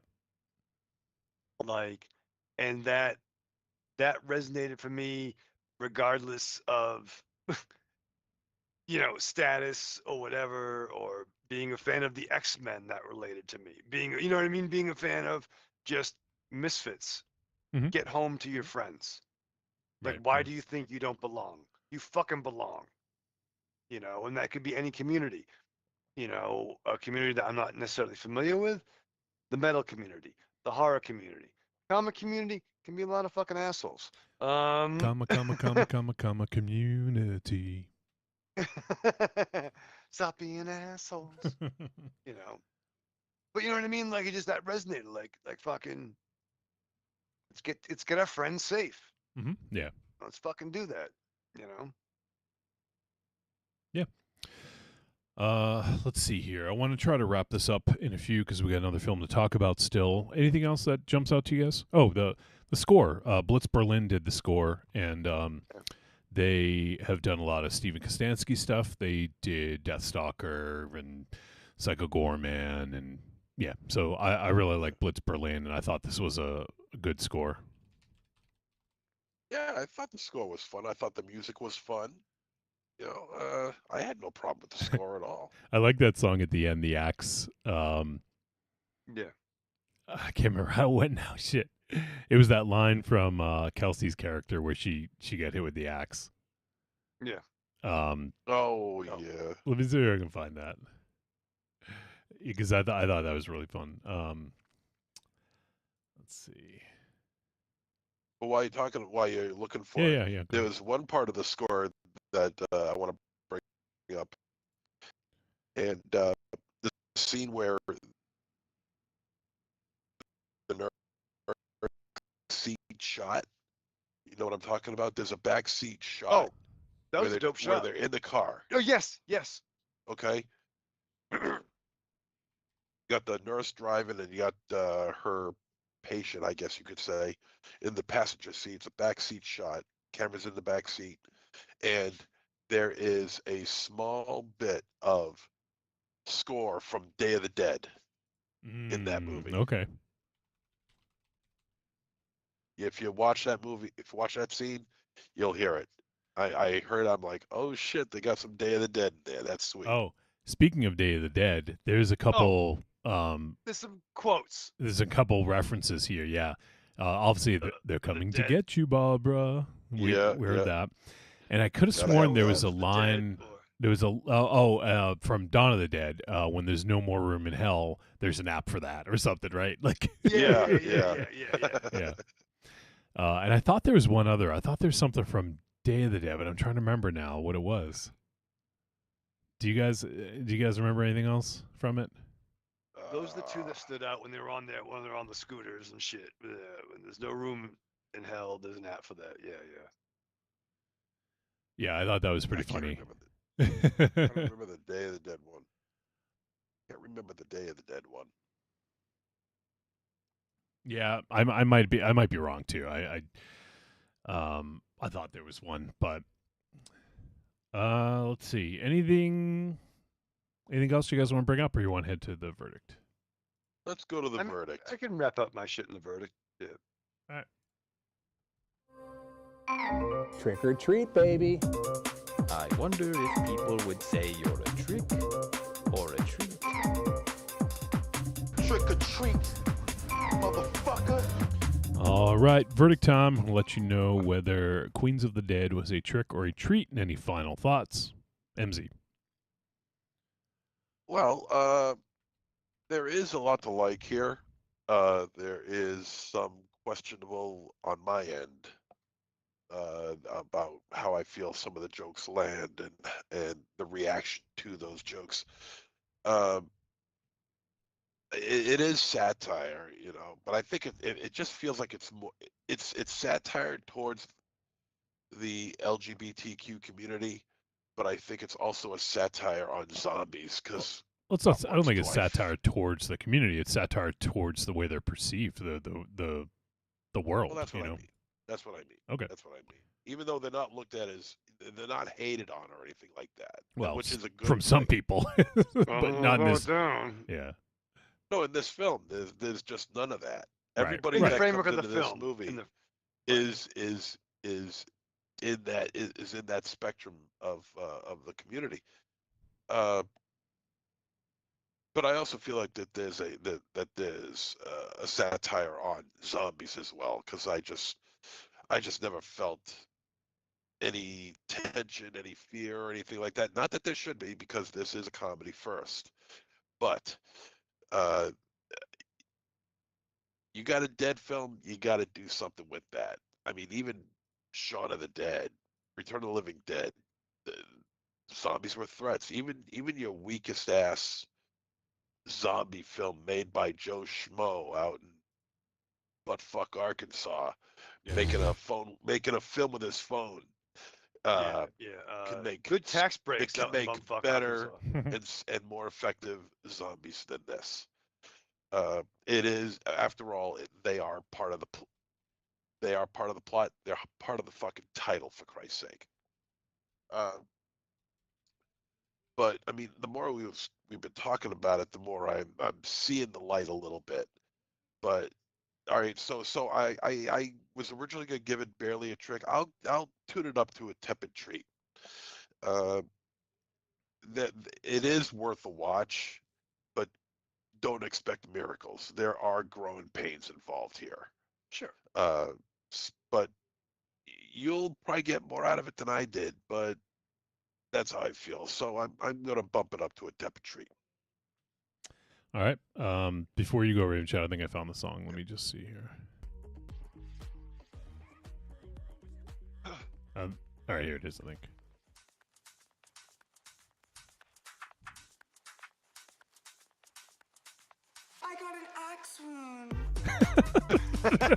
I got an axe wound. That's my next fucking text message. It's just like that one quote over and over. I love it. It's so good. That's the fucking X is kicking in, dude.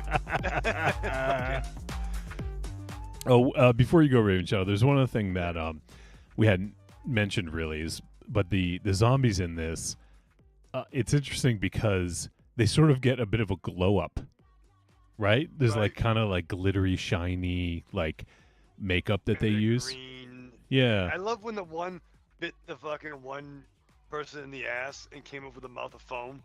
Yeah, yeah. Like, he bit me. No, it's the fucking foam of the fucking outfit. Yeah, bit the ass. Yeah. Yeah. I got an axe wound. I have an axe wound. All right, go ahead, Raven Shadow. Nah, man, like, it's funny, like, in the early 2000s, like, I ended up I found myself at a couple of gay bars back in the day because of some ladies that I knew and people I knew and friends that fucking whatever the fuck. I think it's a vibe, right? Like, you know what I mean? I've been in a lot of rooms. I've been in rooms with CEOs and guys on parole. I've also been in fucking in bars. You know what I'm saying? I've been in a lot of rooms. I have. I've been in bars that fucking had the dudes in the cages with the big fucking Rocky Horror fucking white fucking panties. That's a big fucking dick hanging out. Whatever the fuck. I remember being at a bar. It was a gay bar in Worcester with some friends. A friend of ours was there. And it was when Coco Crisp was signed. And I was the only one in the bar that was, yeah, I'm the Coco Crisp. And like no one else. No one else gave a fuck. Fucking weird, fucking like early 2000s Red Sox references. You know what? I was there. He's making this shit up. Just I was, dude. How can I make that up? How can I make Why up? wouldn't you make that up? How could Wolfie? How could I make that up? I mean, yeah, whatever. Go ahead. Whatever. I'm just saying, it's all good in the hood. My man, who is it? My person, Salacious. Scrumptious. What was the name? Scrumptious. Scrumptious. I loved when they were all in their outfits going to that one place, and then the other EMTs showed up, and then Scrumptious was like, "No, we are first responders." Yeah. Put on the deep voice. No, we are. But no, Rico, aka Scrumptious, was my favorite character. I do want an action figure of them. Action figure. I don't know where I'd put it in placement Yeah. wise. Wouldn't fit in. It might fit in with G.I. Joe Classified, but no, I think Dina Romero didn't make a perfect zombie movie, but made a pretty good out the gate, taking the piss, throwing it out there, and I'm very excited what they do next. Again, what I struggle with threats, I enjoyed the characters, and it's a good for them. And I think everyone, whether you're a longhead, metalhead, or figure your demographic, everyone needs a shot. And I think this is fun. Masterpiece, maybe not, no, but I would say this is a treat. All right, and for me, yeah, I'm gonna give it a treat. I thought this was fun. It was funny, and I actually had a good time watching this.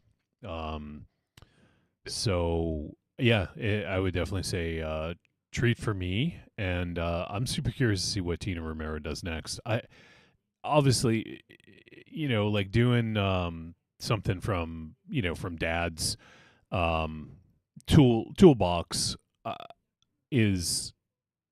I think it's a bold move at first, but maybe she just wanted to get it out of the way. And was like, you know what? I'm just going to do it. I'm going to embrace it, and then maybe go off in another direction. Because I think now, I think Tina can probably do some other stuff now.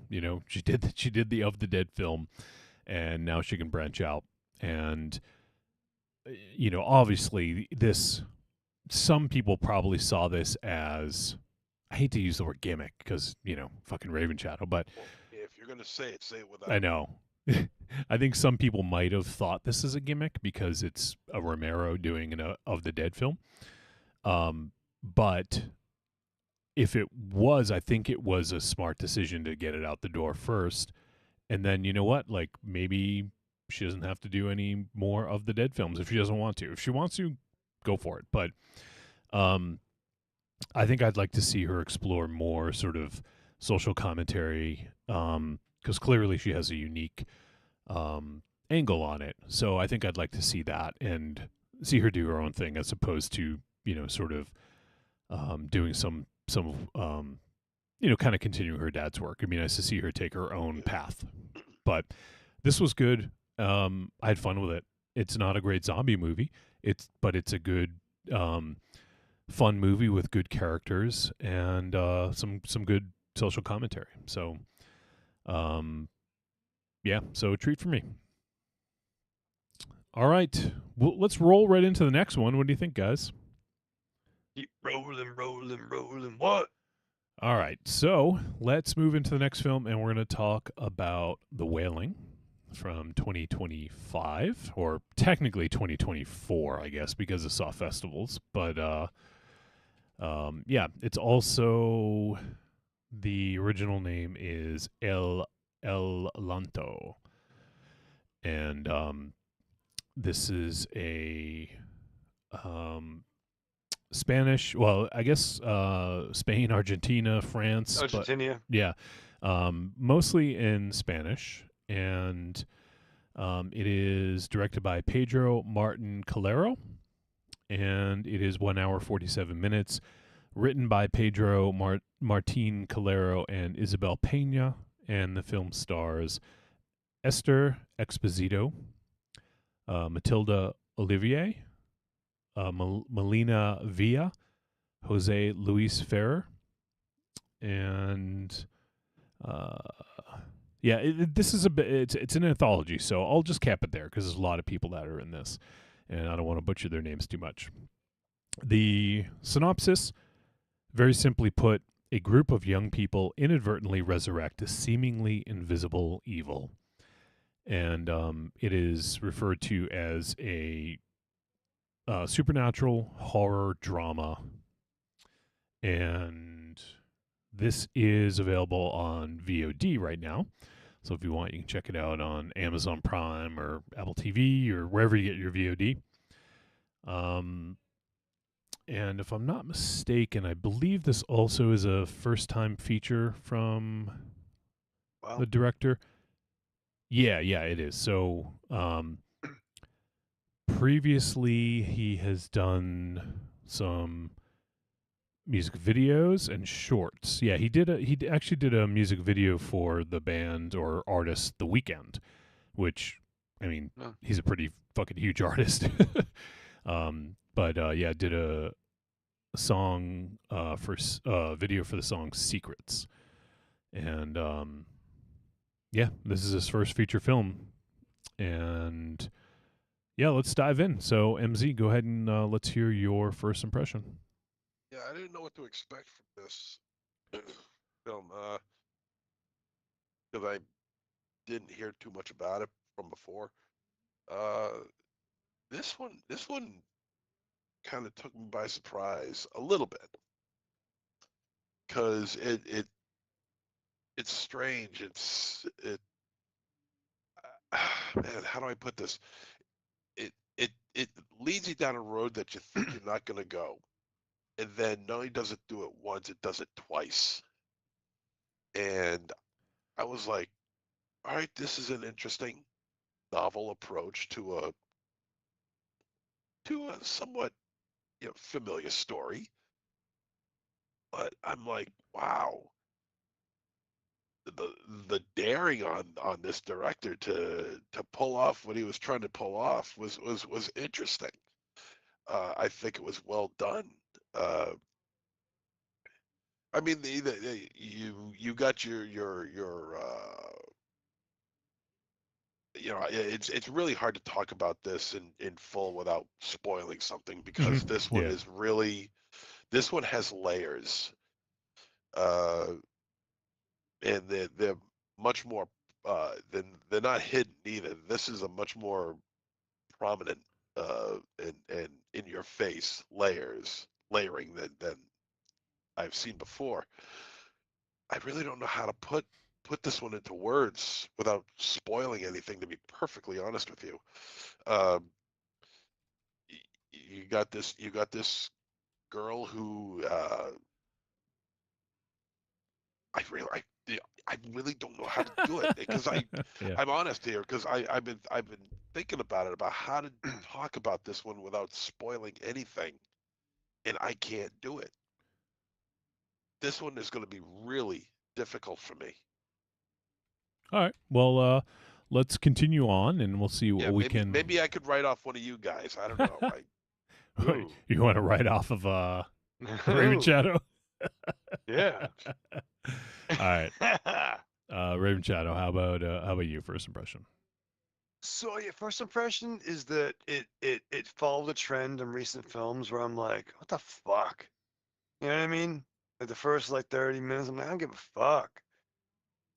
Until Maybe you should start giving a fuck. I'm trying. Can we You have to judge a movie in 30 minutes into it. Can we watch fucking season 2 yet? What the fuck? No. But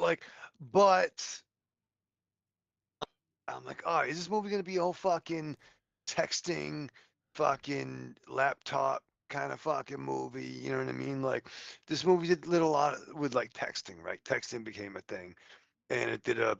Yeah, in the early part. In the early part, it would have the text fill the screen. Right. And I get that's a hard thing cinematically, right? How do you make it interesting? And it did fine, but again, that's the shit I didn't give a fuck about. But as it progressed and it did things, and we've seen this before. We've seen horror through a laptop, right? We've seen horror through a laptop. Yeah, Host. Host. Bunch of motherfuckers. But this movie had a couple of fucking quick fucking brutality scenes. Did you say brutality? Brutality, yeah, booty. You love brutality films? I do love brutality, yeah. If ladies are out there, if you want to impart some brutality on me, let me know. Jesus. I think you mean men, but I mean, hey. No, it's what I said. I'm getting weird. I just went to those clubs. You know what I mean? I knew people. But there was some fucking brutality through a fucking laptop lens that was like, oh, Snoop, you got knocked the fuck out. Oh, Snoop, you got knocked the fuck out. Yo. That's what you're choosing to say. Okay. You know what I'm saying? I just said it. No, I don't. But Actually. no, there was that. I don't know at all. You know, I said almost nothing, and I put in more context than you do. And I said almost Impression, nothing. bro. Shit. First impression, bro. No, this Wolfie is just- this is like a 12th impression after playing like a game of telephone with drunk and high people. Yeah, it's a marathon, not a sprint, Wolfie. I'll tell you, it's Oh, it's a this marathon. is a long cram jam. Yes, it was. It was. I Yeah, agree. yeah. End of the And year who's making episode. it longer? We had, not only was it cram jam, so we did, and there was 5 weeks in December, but we also did the last week in November. We did one film, but then the 2 prior weeks before that, we had 2 Patriot takeovers. So it's been Oh my 1, 2, gosh. 3, 4, 5, 6, 15 7. movies. Yeah, so out of the last 8 weeks, 7 of them had 2 films. So, yeah, it's been a lot. And I know some people are out there like, you guys can't watch 2 fucking movies. You know, for some people it's easier than others, but yeah. Right. Yeah, If I MZ. make time, I make time. Well, because you have time. Yeah, good art more If I had. What do you think? What do you think? I come home from work and I sit on the chair like. Yes, exactly. Yes, yes, we Al fucking Bundy, do. fucking Al Bundy over here. Yeah, put your hand in your pants. Yeah, exactly. And you Come on. squash in the fucking microwave. Put your Yeah. squash in the microwave. All right. 'Cause you always have COVID. No, I love Jesus you, but you know Christ. what I mean? All right. Are you all set, Ramshaw? Was that your first impression? Yes, it is. Go on. All right. I agree with MZ. It will be a little tough to talk about this because we essentially have it's anthology ish. It's more like a connected story told from different times and viewpoints, I guess. Like, Yeah. Dates. but I actually liked that aspect of it because we got, the first story was told from a more modern day, like 2022, and then what was the other one? 1998. No, 1998. I think was the first one. Yeah, I was fucked Oh, up but on that was a short one though. Yeah. 1998 was the first one. Then it jumps to 2022. Yep. And then what was the one after that? Wasn't that 1998 again? I think it was. I think it stayed in 2022. No, it didn't. It definitely didn't because it was No, it had someone's to. relative. No, it had to. It had to. No, it didn't. Because it was a continuation of one of the characters from 2022. No, it wasn't. The second It was- story. Yes. Yeah, someone who was much younger. Okay. Oh, that's right. That's right. No, you're right. Yeah. Okay. And she also had that handheld camera, the girl who was making the short film and stalking, like that. Yeah. That was a camera from like late 1990s because I actually looked at that very camera when I bought one, so I know that was like a late 1990s camera. But I thought that the different perspectives was interesting in this because it showed this evil, I guess you could say, from different times and different ways in which you could see it, different mediums. And I thought that was kind of interesting. I think they did a really good job with the characters. Like, actually, I forget the character. The first long story when the girl lost her boyfriend. Oh, damn. What was her name? Tabitha? Was it Andrea? Was that? I'm looking at the cast right now. I'm trying to figure out. Yeah, I forget that. Yeah, I think it was Andrea or Andrea. Anyways, I think the way that they showed that was really yeah, okay, so it was Esther Exposito played the girl who lost the boyfriend in 2022. So yeah, so she was Andrea. But I thought that it was kind of like it was kind of crazy. Like when the whatever happened to the boyfriend happened, like that whole thing was pretty nuts. Like It was fucking.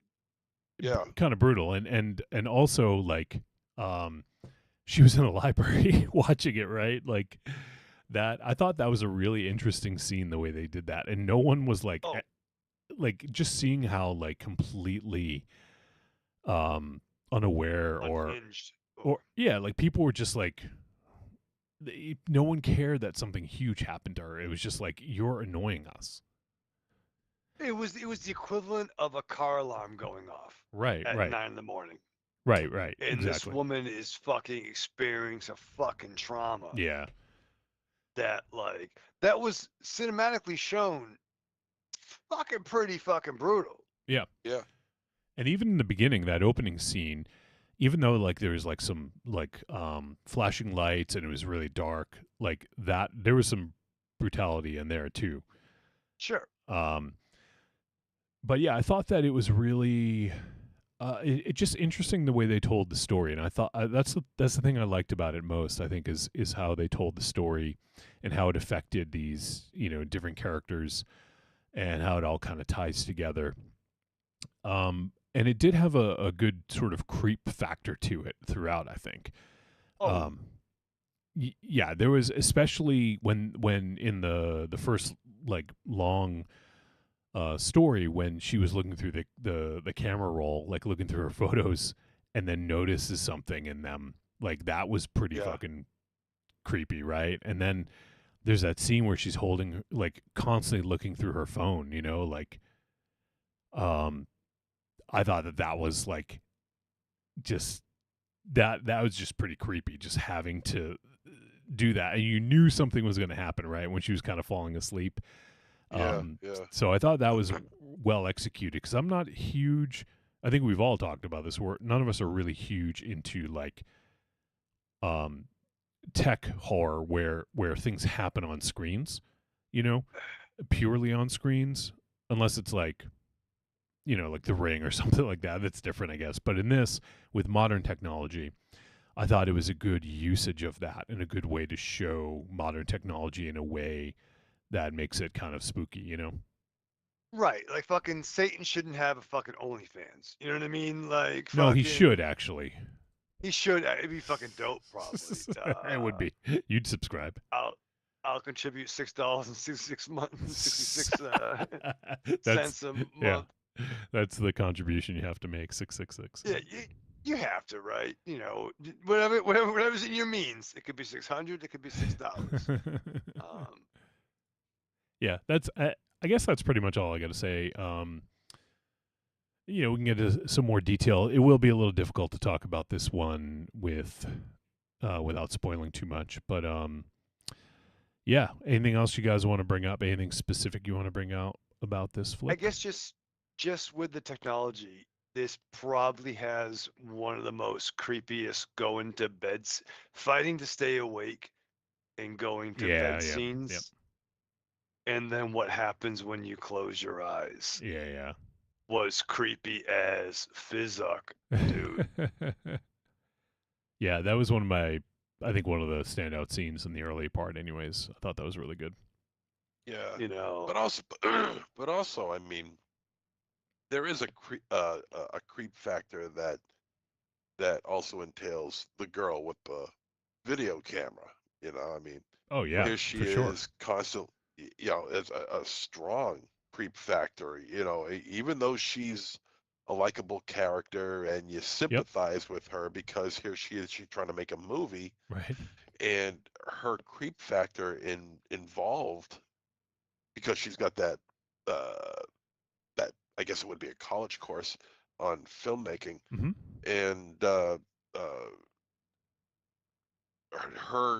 her way of going about making a film, a day in the life of sort of thing going on with a subject that has absolutely no idea that she is being filmed. Yeah.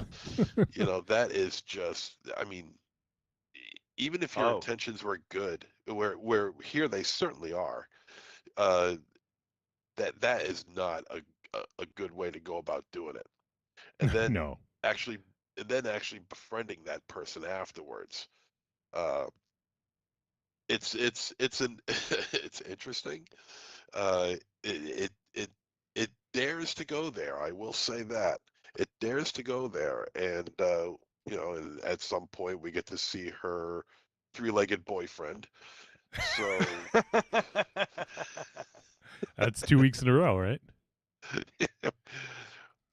we've seen more dick in horror films in the past 2 weeks. I think in the past 13 plus years And- of this program. And you know what? Raven Shadow's here for it. Yep. October, baby. Always. It's always Cocktober. It's always Cocktober. And then it switches. Well, first it switched before, and then it switches to what we're talking about now. Then the final act, things get really crazy. Yeah. And you realize it's like Psycho. It's like the movie Psycho. You realize it's not about her, it's about her. Then as the film continues, you realize it's not about her, it's about her. It's someone else. So it throws you for a loop, but it's not jarring, it's not confusing. It's very easy to follow. There's a lot of horror here. There's a lot of scary, not scary. I don't want to say scary things. Creepy. Creepy. Yes, Yeah. the creep factor on this movie is pretty high. Yeah. But not to the point where you're going to be uneasy. A lot of it has to do with our film student friend. Yeah. There is some shadows. There is some ghostly apparitions, I guess you could say. But in that third story, that's when things really start turning up the heat, and the scene in the bedroom, and just crazy stuff going on. Like I said, it's easy to follow, and you know what's going on, but there's the tension here is pretty palpable. Mm-hmm. Yeah. Totally. And I think it's kind of it's kind of for first film, it's kind of bold to do something like this that spans different times and characters, and because it's difficult to, if you're switching characters kind of mid-film almost, it can be jarring, right? And you have to get used to seeing new characters and kind of like getting the cut of their jib, so to speak, but I thought this did a good job of just kind of bringing you right in. Like, I didn't necessarily have a problem with that, because a lot of times, well, I guess the last one we did was Freaky Tales like this, and with Freaky Tales, I guess in a way it was similar, but we were hearing about like the basketball player, like we kept hearing about him throughout the movies, and so it was almost like you kind of knew that character a little bit when he came up on screen. And in this, like there's maybe some reference to some characters, but not like that. So it's I feel like it's bold to try to something like this, but if you can pull it off, I think it can be really effective, and I think it was pulled off here. So yeah, it's it's kind of a bold move to do this kind of film as your first film, but I think he really pulled it off. Yeah, I agree. What about I know we always like to kind of talk about like the we did talk about it a little bit, but like the violence, the gore, the blood in this MZ. Mm-hmm. Yeah, well, I think the violence overshadows the blood a little bit. It does, yeah. The violence is can be very severe. There are some death scenes in which no blood is shown, but the violence is strong here in a couple of scenes anyway. One particular scene, I thought it was okay. I thought it was done well. Yeah. No, I don't have any complaints. They probably didn't have, I'm guessing, maybe wasn't a large budget to, that they had at their disposal. So I think the way they did it was effective because there wasn't necessarily a lot of blood on screen, so to speak. So I think it was effective what they did, and yeah, I mean they got the most out of like a creepy character, and everything. So I think for that reason it was well executed within their means, right? Yeah, I mean, but I do feel a little bit of hand being held a little bit too much with the camera in terms of the spooky apparition or whatever you want to call whatever you want to call it. Yep. Because it had that National Enquirer type of vibe to it, where like a photographer for National Geographic would take a picture of a celebrity and he would be, the picture would be like of any celebrity going, like with a still shot of like, looking exasperated or looking shocked or looking looking angry or laughing at something. And then they take that picture and then they emphasize uh, Burt Reynolds is angry at blah blah blah blah blah, and it'll show like Burt Reynolds like not yelling at somebody, but given the appearance that he's yelling at somebody. Right, like he's pointing. And I think that's what this movie does here as well.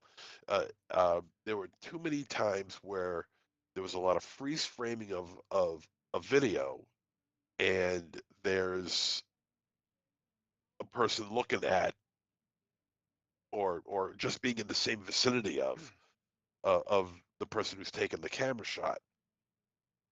And it just comes across as a little heavy-handed to me, because I mean, yeah, if you freeze frame your video and you're out in public, chances are, if you pause it at a certain point, you're going to find somebody's actually seeing you, so they kind of play upon that a little bit too strongly, I feel.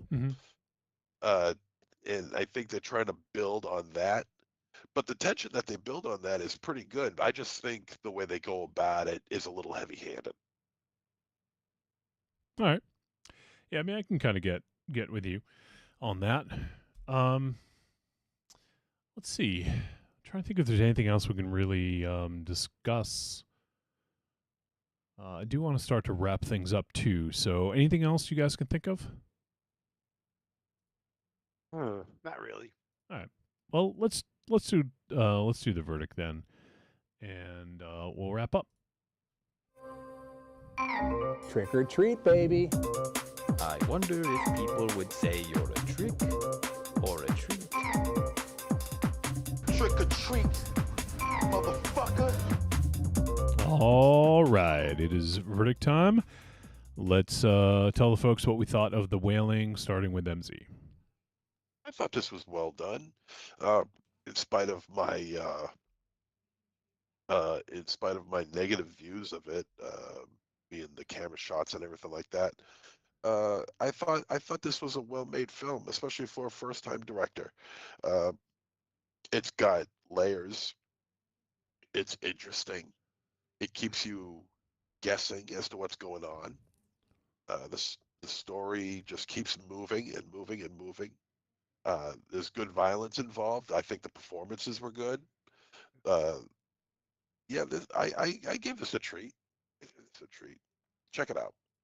All right, Raven Shadow. Yeah, man. A first-time director, huge, very ambitious.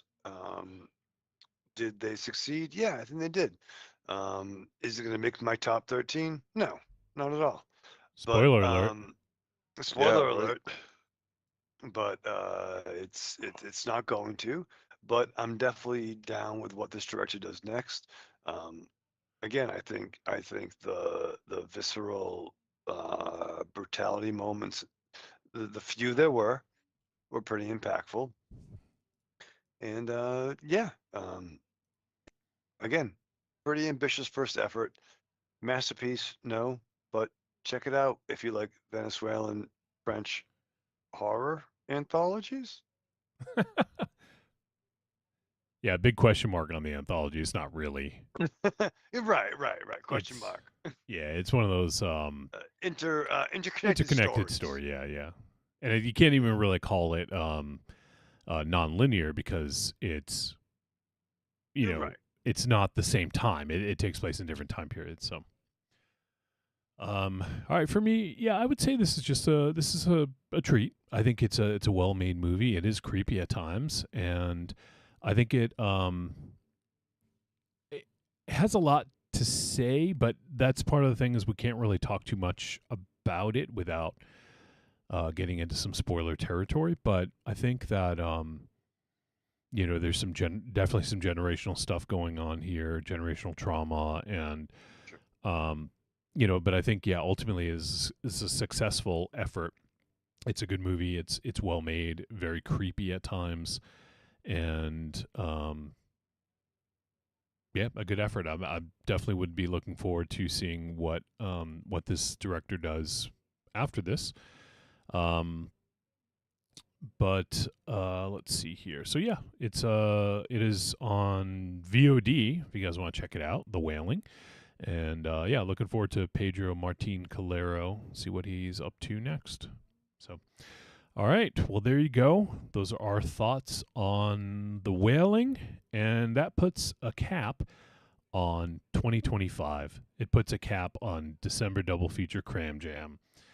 And I don't know, I'm sure it puts a cap on something else, but but let's talk about next week, because next week is a new week.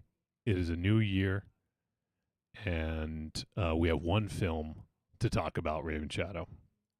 Thanks, fuck treat. Oh, I guarantee you're gonna give us a treat no matter what. So Don't tell me. Next week we will. It's kind of no better way to kick off the year, a new year, than murdering some Nazis, right? Fuck yeah, Nazi bastards, fucking die. Yeah. So we're gonna check out Sisu Road to Revenge, aka Sisu 2, and it stars Yorma Tomiya as coming back as the Nazi killer. We also have Stephen Lang is appearing in this, and Richard Brake. Sorry, what? Stephen Lang. Really? Yeah. And the great Richard Brake? And Richard Brake, yeah. Treat, dude. What the fuck? That's why are we fucking around? So you don't want to watch it? We don't even have to watch it, bro. We don't even have to watch it. So we'll do Sisu 2. It is currently, I believe it's only one of those premium VODs. So you gotta pony up the big bucks if you want to check it out. But we've been looking forward to this one. We enjoyed Sisu, and we're gonna check out Sisu 2. So that is what we're doing next week. If you guys want to send in some thoughts, send them our way. podcast@trickortreatradio.com, or you can always go to trickortreatradio.com, click on contact, and leave a voice message right from the page there. All you need is internet connection, a web browser, and a mic. You can do it on tablet, on phone, computer, whatever. You record, and then as soon as you're done, it just emails it right to us. Super easy. So give it a look, and let us know what you think of Sisu 2, Road to Revenge. All right, so that's that. Let me see what we got here. I don't think we have any voice messages, but let me just double check. Sometimes they trickle in. And we do have one, but it is I think it's for the year-end show, because it's a top 10 watches. So they were probably confused by Monster Zero's intro. They might have been. No, it came before that. Came 2 days ago. So we'll hold on to that for the year-end show. If anyone's listening live and wants to, I guess, what is it, like, I don't know, 18 hours from now, we're going to start recording, and we will be doing our year-end show with our top 13 lists And we'll also have a companion Patreon that has we talk a little bit about the year in film, like, just generally the films that we watch, what we thought of the year as a whole. And we also do the Dear God No Award. We do what is it, MC? The most surprising, or I forget now. Most surprising film and most disappointing. Disappointing, that's right. And then we also do our top 5, our personal top 5 lists. Do you guys know what you're doing for your top 5? Yep. It's a lot of fucking lists already, Wolfie. I'm getting out of work at 5 o'clock. I gotta fucking figure this out. You know what? You can That's why jot it down when you see if you were more like MZ, you'd be prepared already. Yeah. The problem with that is that I'd be more like MZ. So top 5 personal list. Yeah, we do it every year on the Patreon show. I'm gonna do my top 5 albums, which I always do. No, fucking Devin fucking Townsend. I told you he didn't release an album this year. But he fucking did. I mean, he does tomorrow. Yeah, I'm struggling with it. There's some really good albums, but I'm struggling putting together in order. So I'll do my music. That's no secret. But do you guys know what you're doing, or still figuring it out? Yeah, top 5 horror purchases. All right. Raven Chow's going to do top 5 reasons he didn't do his top 5 list. Top 5 excuses. Top 5 excuses. I don't know what fucking happened. I got problems, Wolfie. Top 5. You better make it a top 15. No, if he did top 5, it would be like 10 of them would be tied for 5. Yeah. Tied for 5? That's funny. So, we'll do our top 5 lists. If you guys have your own top 5 lists and you get this before we start recording, feel free to send them our way. And you know what? We can even, if you send them after, we can always do them on next week's show. Love hearing top 5 lists for 2025. It can be whatever. I mean, we always, you choose whatever you want to do. I'm doing my top 5 albums. MC's doing horror purchases. And Raven Shadow has done comics in the past. You can do you can do top 5 first time watches. You can do top 5 films of the year. You can do top 5 meals you ate in 2025. I don't know. Top 5 Saturday morning cartoons you watched in 2020. Whatever. Literally could be anything you want. The top 5 of whatever you choose. You can use some of our ideas if you want, or make up your own. So, so top 5, if you guys want to send them our way, and we'll use them on the year-end show. If we get it after, we'll be more than happy to play them on next week's show. So, that's that. We got Patreon coming out, December Patreon coming out tomorrow, so the last day of the month. And then we're recording a companion piece for our year-end show for Patreon. That'll be coming out probably give people a break. We got an episode coming out tomorrow. We got an episode coming out Thursday, an episode coming out Friday.